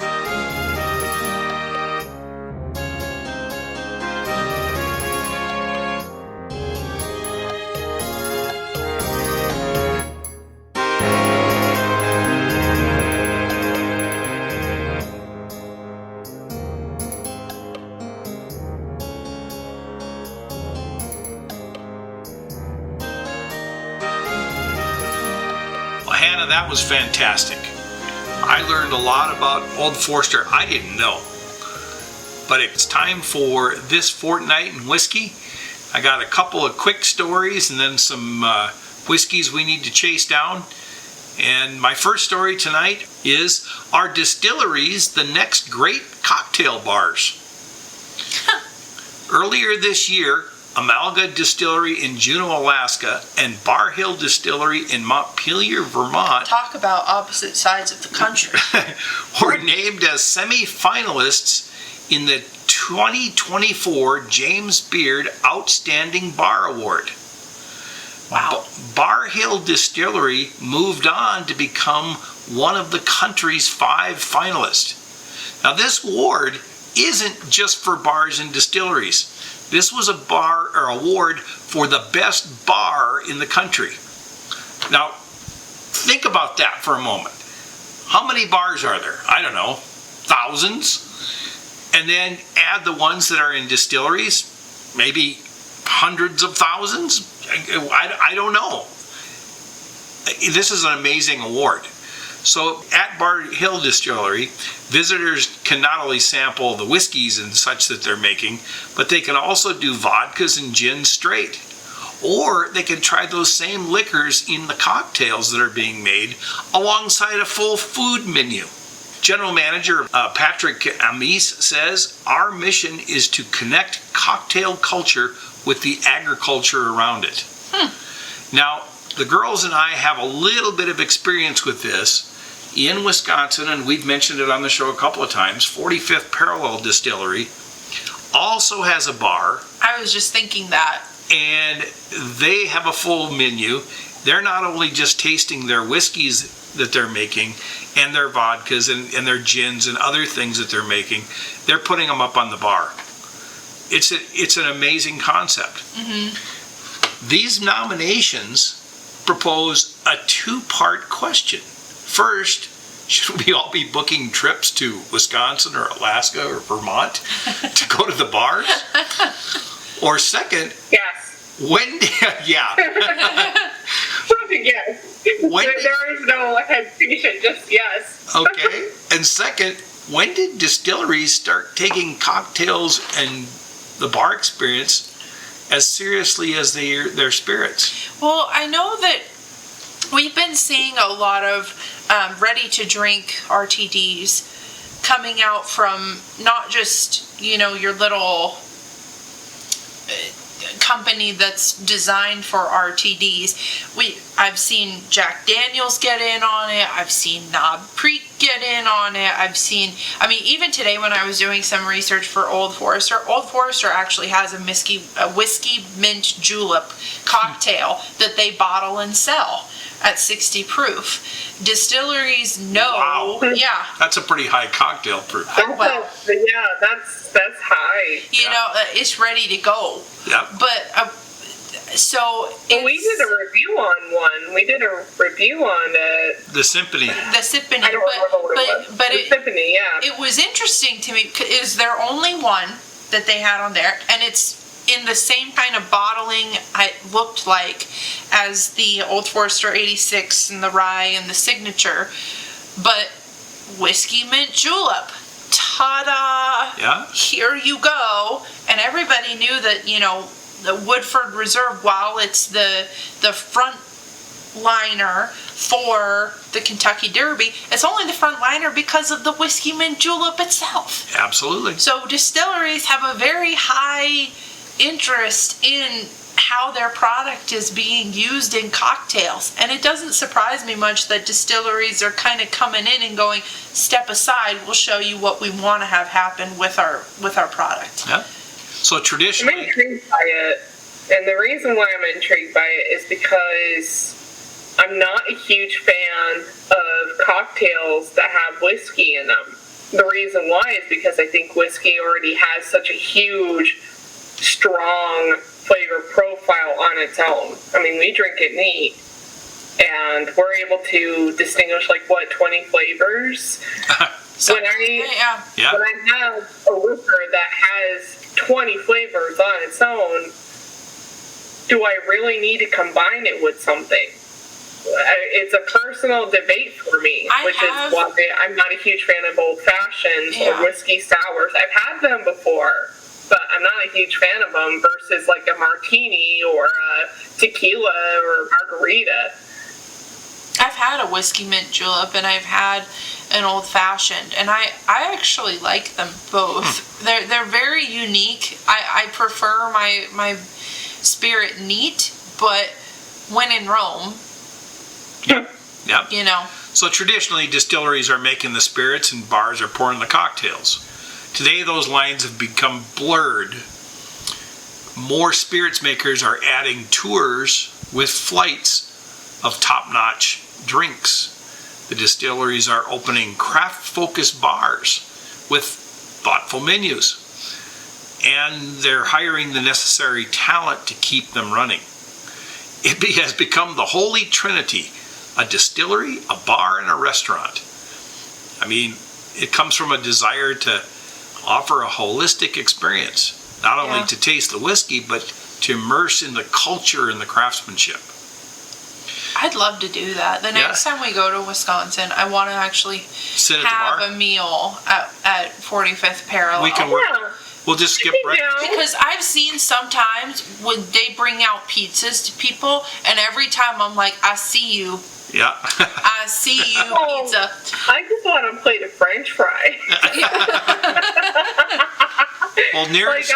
Like I'm simple. Like I want a plate of French fries. Yeah. Like with their fry sauce or with the ketchup, and then just alcohol. So I'm seriously down. I mean, I love travel, so that is a hot spot I do want to eventually do. So the nearest green distillery, they have a unique distinction of housing the world's longest bar. It has 202 bar stools. The Humble Baron bar top measures 518 feet. I mean, if you were to stretch that out, it's a football field and a half long. Why do they call it the Humble Baron? Like that doesn't sound humble to me. That sounds like, Now, this is not a linear bar. Da Vinci didn't paint that in the Last Supper. I'm just saying. Yeah, it's not a linear bar. It's a serpentine bar. So it basically, if you think of a big S curve all the way down. The Humble Baron not only offers whiskey shots, but they serve a full food and cocktail menu. And most of the cocktails do feature the Uncle Nearest whiskey, but they also feature rum, tequila, and vodka. Distilleries are already known for what goes into your glass. It only makes sense that they're adding the cocktail game. Mm-hmm. It also means added revenue and a way to capture customers, and those new customers, it's another place to score well-made drinks. I think in general, though, bars are really trying to capitalize on having a food market as well. I mean, one of the bars that my dad and I have visited before, little bit outside of our direct city, but still in our valley, has a food truck in the back of it. Yes. The food truck. And there were bars that I went to when I was living in Pocatello, Idaho, that they would have food trucks stationed at them. Or they would say you can order food and have it Ubered or DoorDash to you to the bar. So I think bars in general are really starting to look at the food industry and going, we got to get in on it a little bit more. If not, we're not going to blow it into a whole food restaurant scene, but people like having a taco at a bar. What? Mexican food with a margarita is fantastic. Well, that's the point. That's the point. Before I went to school, just this last time, I hung out with a couple of friends, and we went to this local restaurant, and I think I had a dish that was called las flautas, which means the fruit. And it had beans and rice and all things nice. Yes, I did just right there. But, oh my God, it was fantastic. Like, everything was just amplified. Yep. I love more food. Yep. So my next story, this one is a little bit of a stretch, but I need you guys to think about it. Should we be more worried about California's self-checkout ban? That is a bit out there. Okay, now everybody knows what a self-checkout is. We go to the grocery store, we've got 3 items, 5 items, whatever it is. We go to self-checkout because we can just blow right through it. And we don't want to be the problem. Yep, we're in a hurry. We know how to do it. We've trained ourselves. We know that bananas are 4011. In Idaho, at least. we know what's going on, okay? So California is one of a handful of U.S. states that allows consumers to buy wine, beer, and spirits from grocery stores and supermarkets. Some states only allow supermarkets to sell beer. Some have wine too, but what have you. This is causing consumers to make separate visits to licensed liquor stores if they can't get their spirits there. Total Wine is extremely popular in California. Okay. Now, there's a proposed ban on self-checkouts in California for spirits. Okay, of any sort, beer, whatever. Senator Lola Smallwood Cuevas of Los Angeles is pushing for a beer to combat theft in stores. However, there's increased skepticism here. It surrounds the motive behind the bill. There are claims the law is designed to protect union grocery workers. And here's why. The senator has spent her career decades organizing labor unions. The provision is written into this bill that states retailers wanting to, and I quote, implement technology that significantly affects the essential job function or eliminates jobs or essential job functions must first complete a detailed assessment before implementing the technology. So in other words, they're saying if you want to put in self-checkout, you can't do it at the risk of losing jobs. Okay. Since it was proposed back in February of this year, labor unions are all for it. Obviously. Retail groups tend to oppose the proposition, obviously, because they're looking at it from a cost-saving standpoint. If you have somebody who's making X number of dollars per hour and they can eliminate that position by putting in self-checkouts, why wouldn't they want to do it? So how might this bill impact alcohol sales, you might ask? I do ask. Well, Senate Bill 1446 would prohibit California grocery and retail stores from offering self-checkout options to customers unless certain conditions are met. The conditions include having one store worker monitor no more than 2 self-checkouts and have no other duties. I'm thinking of our local Walmart who has one person manning like 8 and plus the front end registers that they are checking through. And then once they've done that, they're limiting self-checkouts to no more than 10 items. And how many times have you gone to the self-checkout and the guy's got a whole basket and they're running it through? I've been that person. Okay. I'm faster than a lot of the people. I've been scowling at those people, not gonna lie. Listener, I am waving at the camera. Be mad at me, but trust me, I'm faster than I would be in a line. And then they would certainly not. I mean, that's fair, but not everyone else is. Yes. And then not allow certain products and goods. Those disallowed items would include any item that would require customers to provide a form of identification, including but not limited to alcohol, tobacco products. Okay, I have a lot of thoughts about this. Okay. The self-checkout stops you when you try to do alcohol of any kind of sort because the cashier needs to check your ID. Yeah. Idaho has this cool thing of where if you're under 21, all of our IDs are vertical. And then if you're over 21, they're horizontal. Your driver's license. Your picture is in the top right-hand corner, like long side up, and then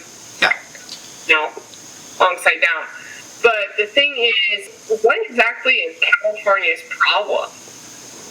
I'm asking that legitimately. Like, what kind of situation are they doing to where self-checkout has to be that regulated? Because I get it. There are some people, Anna, that are checking in more than 15 items at the self-checkout place, and I scowl at those people because they are the ones that are holding up the lines. When I only have the regulated below 15 items in my life, yeah, it's giving me this smile here, and I get so pissed off. Like, I'll be so convinced to just be like, screw you all, I hate you all, and then go into a normal line with my one item in hand. And so I want to know, like, how many people are doing that in California to where that is becoming such a thing to where your cashiers are only supposed to man like two registers. Yeah, and I will be the first to tell you, I have gone through self-checkout with a 6-pack of beer or a bottle of wine. Yeah. But as I'm approaching my turn to go into line, I'm making eye contact with the checking person. Mm-hmm. Not even making eye contact. So like, that they're they gonna know, check my ID. hey, I'm walking up here, I got beer, you're going to need to be ready for me. Yeah. And they're right there. Yeah, and that's with them manning eight different little stations. And Walmart's not the only one. Like, we use self-checkout virtually at every store that has the option to, whether it's Fred Meyer, aka Kroger, or Winco, which is another grocery store over here in the Pacific Northwest.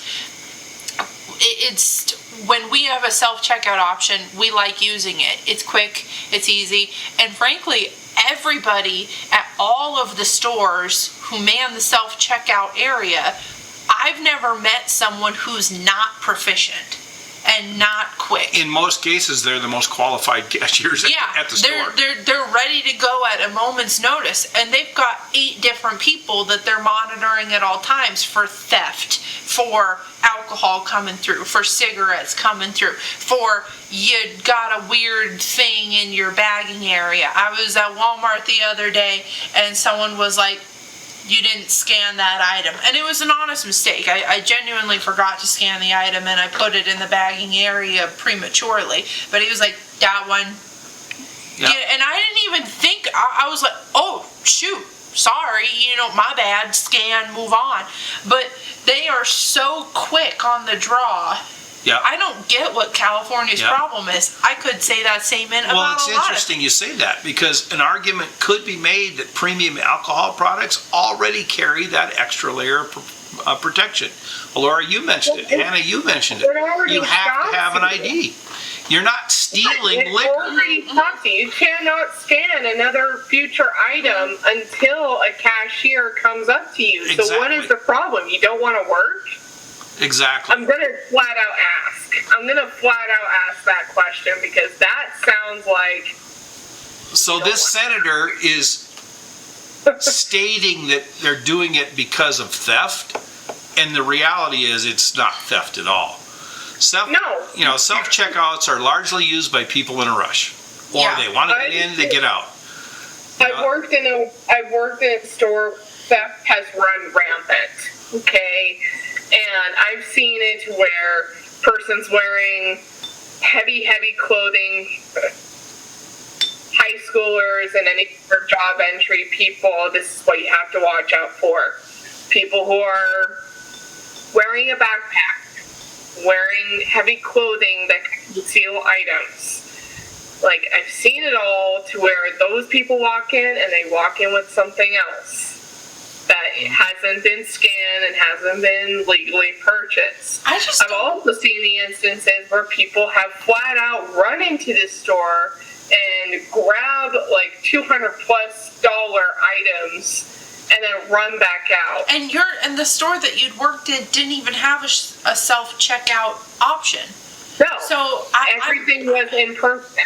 I mean, I guess I'm just confused as to why California wants to put this stress on a self-checkout situation when I think self-checkout is probably where you're going to get the most honest customers who aren't trying to bullshit the store or rob it. You would think. I mean, we only that's true. Idaho experience and maybe even Wisconsin experience. Yeah, that's true, but I would also say that there have been incidences where people are pulling barcode labels off of one item and sticking it on another item That's true. and scanning it and then walking out the door with a... But how's an attendant who's even monitoring 2 cash registers at a self-checkout going to catch that if they've already made the sticker change back in aisle 12? Very good. Because when you're in self-checkout, you don't go to a designated checkout. You go to whatever is highlighted in green.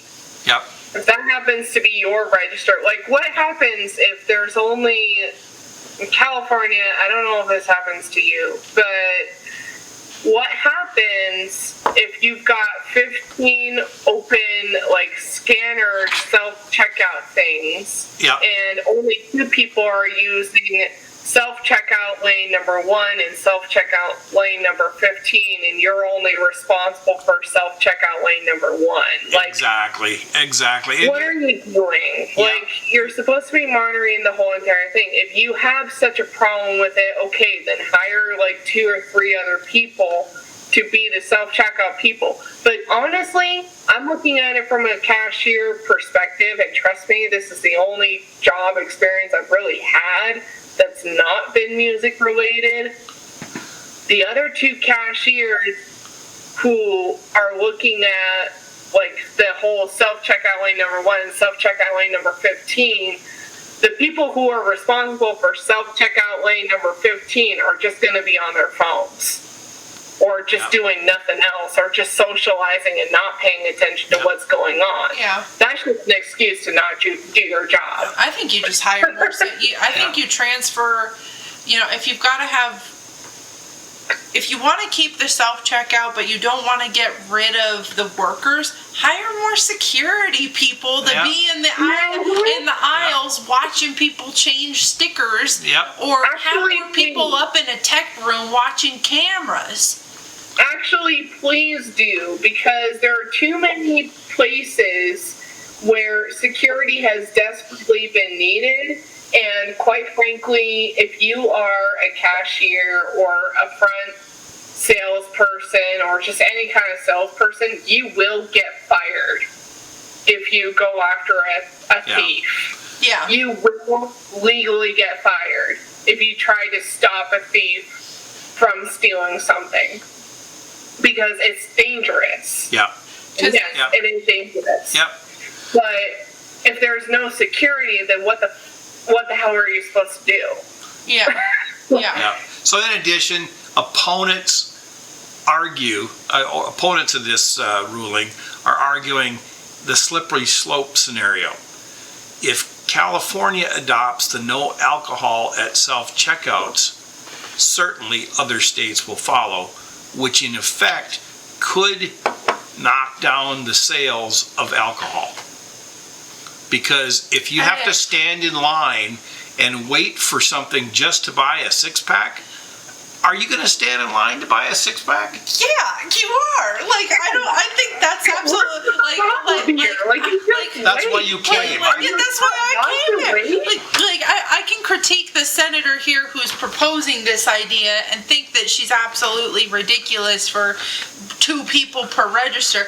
But if I'm going into a store and I'm grabbing my 6-pack of Irish Death or Guinness or Porter, whatever, and pulling up to my self-checkout and going, I can't get this at the self-checkout. Well, I don't want it.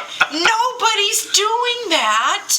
Nobody's going to do that. I don't want to be the problem. Nobody's going to do it. The only instance where I don't want to do a self-checkout is because too many people have had the over maximum amount of items in line and they are causing the problem. See, and whereas I can go to a different register with a legitimate person checking them out and just go to them and knowing that they'll scan my item faster faster than the third person in line is able to scan their items. Well, like, that's the only thing. Well, and for me, like, if I do have alcohol in my cart, honestly, I'm not even going to think about self-checkout, because I know that someone's going to have to come over and scan their little card to say, yep, Right. she's good to go. And maybe before that, they're going to ask for my ID. And that I do recognize as I'm being a bit of a problem. And I'm fortunate that I still look, apparently to some people, I still look like I could be under 18. Bless them. Truly, God rained down only good things on those people. 21. I still look like I'm under 21 to some people. I want all the Lord's blessings to go to those people. But if I've got liquor in my cart, beer in my cart, I'm not even going to bother with the self-checkout anyway. I do it all the time. Because you don't look like you're under 21 in any conceivable fashion.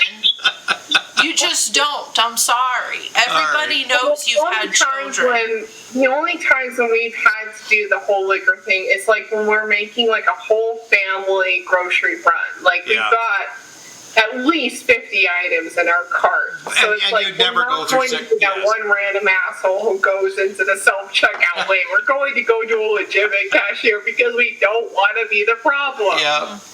All right, so I've got some new bottles for us to go include in our next whiskey scavenger hunt. And for the most part, all of these guys are going to be allocated. Some are very limited releases, but Four Roses has unveiled their 2024 limited edition small batch bourbon. Four Roses has released info on its 2024 limited small batch. The annual limited release blends aged stocks of 10 recipes. This year's release is the 17th edition. They've been doing it for a while. The 2024 bottling is blended as follows. 39% of it is 16-year-old bourbon. 31% is 12-year-old bourbon, 23% is 15-year-old bourbon, and 7% is 20-year-old bourbon. And keep in mind there that with that, even though we have 20-year-old product going into the bottle, the age statement on that would still remain 12 years because that is the youngest age going into the bottle. It cannot be aged older than that. Great point. Brent Elliott, Four Roses Master Distiller, says this year's the recipes have created something truly vibrant, bright and unique with nice delicate spice at the end. Ooh. The distiller notes include on the nose creamy vanilla, honey, and brown sugar, palate of ripe berries and tangy citrus. So kind of like a lot of the Four Roses products already. Yep. Approximately 16,680 bottles are available at an ABV of 54.1% or 108.2 proof. MSRP is steep at $220. Oh, no thank you. Available at the Four Roses Visitor Centers in Kentucky and select U.S. retailers in mid-September. Coming up. Yep. Lux Row has revealed its latest Blood Oath Trio.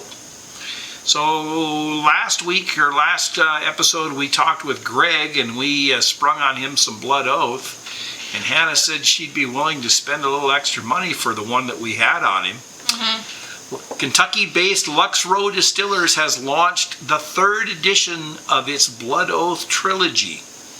A new Blood Oath Trilogy is unveiled every 3 years. The last release was in 2021.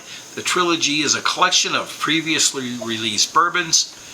This year's collection includes packs 7, 8, and 9. We had pack 7 with Greg.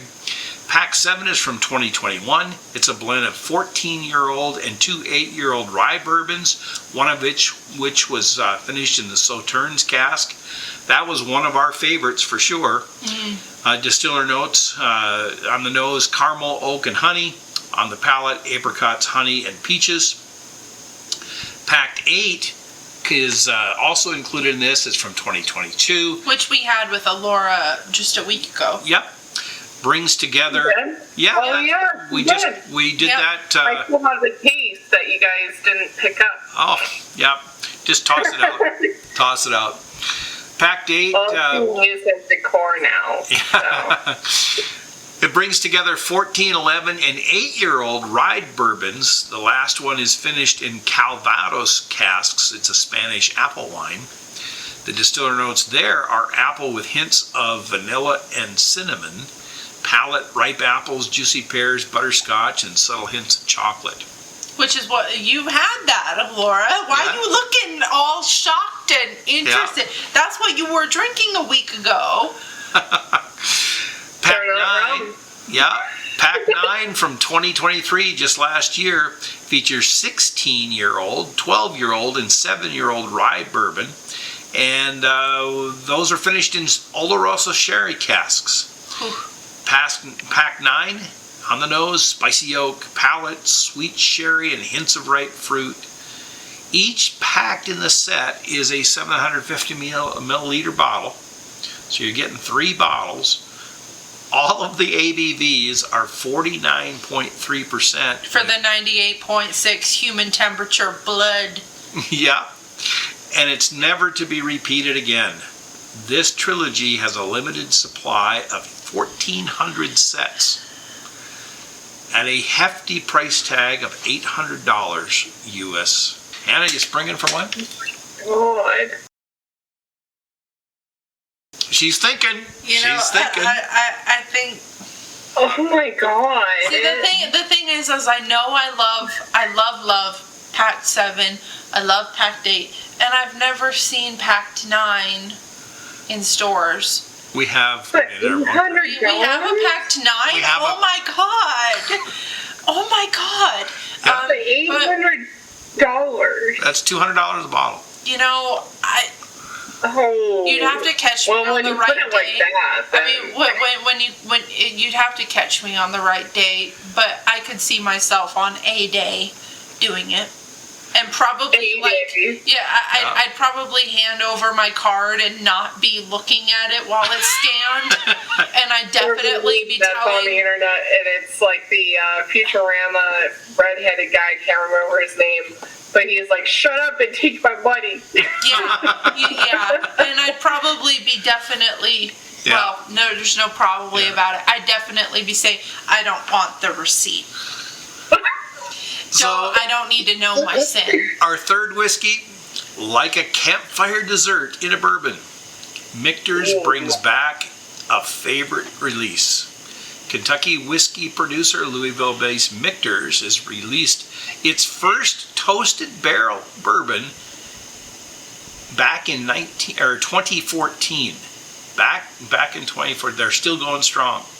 Michter's has begun shipping the 2024 edition of the limited release of the US1 Toasted Barrel Finished Bourbon. The first Michter's toasted finish since 2021. I didn't realize it's been 3 years. That was a good one. It's pretty good. It's really good product as far as the toasted varieties go. And at this point, a lot of distillers are getting into a toasted barrel finished category. Elijah Craig has one. We know Michter's has one. I know there are more that have them. Yeah. I think Michter's might have been the first or very early. Yeah, they were early on it. Michter's, I think, does it best. Yeah, Michter's president Joseph Magliocco noted 10 years ago we released the first toasted barrel whiskey, Michter's US1 Toasted Barrel Finish. We had no idea it would be such a groundbreaking product. Certainly others have tried to emulate what they've done. I mean, really, frankly, the 1910 from Old Forester is kind of a toasted. It is. That's really what it is. Like you double age it in another bourbon barrel. Another full serve grill thing. Yeah. To create the bourbon, Michter's starts with fully matured US1 small batch Kentucky bourbon, then transfers the whiskey into a secondary barrel that's made of 18-month air-dried wood which has been toasted. Now, toasting as opposed to charring is completely different. You're not blistering the wood. You're basically, think of the toast comes out of your toaster. Distiller notes on this one. Part of it, like, I mean, what do people think that barrels are blistered?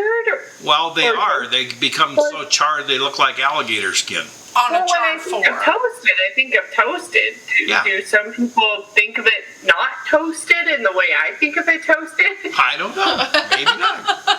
What is I'm toasted? sorry. Like, it seems like a stupid question, but, like... Well, I'm not scraping the burnt off my toast. Okay, distiller notes here, the palate, a campfire with cinnamon and pecan candied fruit. Finish lingers in baked pears, vanilla, and marshmallow. To be honest, whenever we've had Michter's toast, that's not what I get from it at all.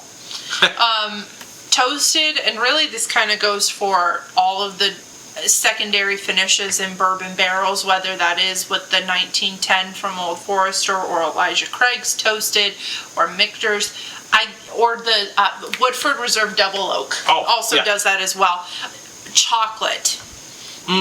Chocolate in a toasted product is so predominant. heavy. Yep. Like chocolate comes through so intensely.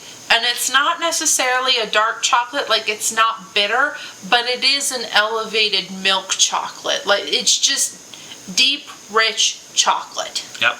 I have to hunt every single time I have any sort of whiskey in general for chocolate. And I don't really know why. Like, caramel is one of those sweet flavors where I've got no problem identifying it because it's burnt sugars. That's what caramel is. But chocolate, I have to hunt for that sucker all of the time. For me, The closest I didn't have to hunt for it was that Scotch where I tried the coffee ice cream sort of thing. Yeah. I think it was the Lagavulin. Yeah. And that was the only time I've ever not had to hunt for chocolate. So whenever a bourbon or whiskey advertises chocolate as its main profiling, I'm like, is it though? yeah. I have to hunt for it. Well, the 2024 release, the 10th anniversary release, is available bottled at 91.4 proof or 45.7 ABV. With a suggested retail price of $110. Starting to become big ask. I think the reason why that price point is because everybody knows that is a desirable product.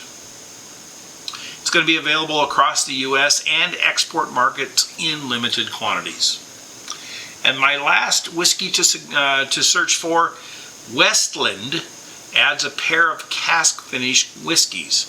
So those of you who've been kind of following us along, Westland is out of Seattle. They make American single malts. They're a producer, and they've announced 2 limited edition whiskeys, a beer cask finished and a wine cask finished. Each are bottled at 46 ABV or 92 proof. The whiskeys are rolling out across the U.S. now. They are released as part of their Cask Exploration series. I was in the store the other day and I actually saw one, but I don't recall if it was one of these. Master blender Shane Armstrong says the Pacific Northwest is known for its exceptional beer, wine, and whiskey. I would agree. We're delving into the vast possibilities of cask finishing. These expressions bring together those delicacies. The beer cask finish, batch 1, is aged for 8 years in new American oak, and then ex-bourbon and ex-rye casks, then finished in a combination that had beer of Scotch ale, stout, brown ale, doppelbock, and stock ale. Dark beers really lend themselves to the aging process more so than the light beers, your IPAs, and your blondes. There's just more. There's just more. There's just more to the grain, and less to the hops, which is where you get your bubbly carbonation effervescence. in a beer, you want the deeper flavor to be able to impact the spirit. So you need a stronger, less hoppy, darker product. So the notes here. When is the thing going to make bread with beer only? Because I just want to try it. Probably with a stout would be a good idea. Absolutely. Yeah, well, I mean, we have the dark beer that we always get. Irish Death. Irish Death. That one might be a good one. Yep. I'll have to experiment with it. It'd probably be like a soda bread or something. Yeah, those would fall more into that category. Distiller notes here. The nose are notes of dried peach, honeydew, melons, and cocoa powder with a palette of vanilla pastry cream and lavender green tea. Oh, for the love of God. I'm not sure about. Yeah, right. Like, do you know how much you have to hunt for some kind of flavoring? I've never gotten any kind of. Wow. What? Like, that's kind of getting into my specificity with flavoring profile. Like, I'll go for the red hot candies or the Hershey's, like, milk chocolate. I'm never gonna go for lavender green tea. Are you what are you talking about? Like, I know. Nearly 11,000 bottles. Time for that. Nearly 11,000 bottles were made available at about $75 a bottle. And then the wine cask finish, also Bass 1, aged for 5 years in New American Oak and ex-bourbon barrels, and then finished in a combination of casks. Tempranillo, it's a Spanish black grape wine, Washington red blend, Cabernet Sauvignon, Syrah, and Petit Syrah. See, now this makes sense to me because Washington truly is kind of a hub for a lot of innovation in its alcohol production. The wine industry over there is huge. Yep. Huge. And luckily it does blend over into Idaho or bleed over into Idaho as well. And they are really big in beer too. Definitely. So Dad and I went to that winery. We had a Tempranillo. We had a Cabernet and the environment, especially in eastern Washington, everybody thinks Washington is all rainforesty, and it certainly is very humid on its western side with the Pacific Ocean. But eastern Washington is very, very fruitful for a lot of different stuff. Okay, our distiller notes here. Notes of allspice. There's some chocolate wafer in here. And then some raspberry. On the palate, Earl Grey tea and dried strawberries. Okay. A little over 14,500 bottles are available, and also at the price point of $75. Though both whiskeys are limited, Westland intends to release additional batches in the future. So, Hannah and I aren't tea drinkers. I'm trying to get into it. Like, ardently actually trying to get into tea. So whenever a bourbon or whiskey advertises it, I'm like, I got no experience in that field, but I want to learn.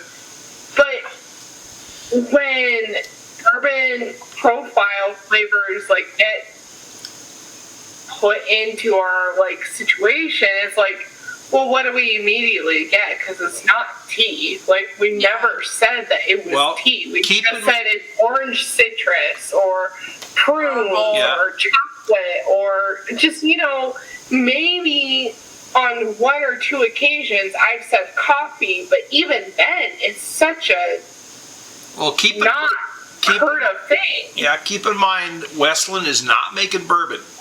They're making American single malt. They don't have corn in them.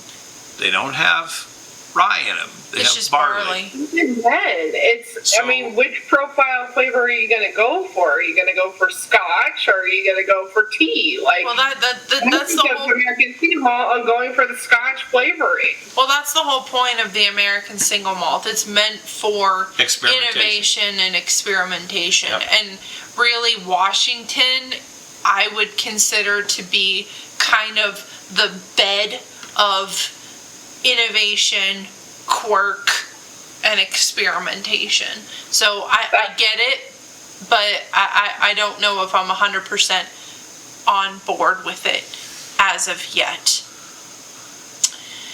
So that was our episode on Old Forester. I actually poured a little bit of 1924 here at the end. Full circle moment. Seems to be the theme of Old Forester, really. So I thought it was appropriate that I actually pour a little bit more and have some 1924, which I'm very happy to report follows along with the funk we established here with a lot of dark fruit, prunes, caramely notes, etc. But what did you guys think here? It's a great show. It's a Hannah show. I learned a lot about Old Forester, and I think, like you said, I do love it more. And it's not just because of the sponsoring of the performing arts. I mean, of course, that's a huge tick mark in my tally here. But Old Forester is just a consistently good brand. Like, it doesn't matter if you're going for a bourbon or a rye in this case. Like, we never had the rye, and it sounds like we all loved it. Yeah. It sounds like we all really, really liked it. Here's my take. Old Forester 86, Old Forester 1870, Old Forester 1920, and Old Forester Rye are on every single shelf in every single liquor store across the nation. They're not allocated, they're not hidden, they're not behind a counter, they're not in a back room. Yeah. They're right there. This is I didn't have to look, and usually I don't really pay attention to what's in the liquor store. I didn't have to look. This is one of the oldest names in bourbon, and like I mentioned earlier, it comes from a family that owned the line before, during, and after the Prohibition as well. It's over 150 years old. It has the pedigree. Pedigree almost seems like an understatement when you're talking about Old Forester. It just has that complexity, that moment, that cemented historical value in not just bourbon, but dare I say even the whole country, from acts of bottled and bond behavior before bottled and bond even became a thing. Medicine.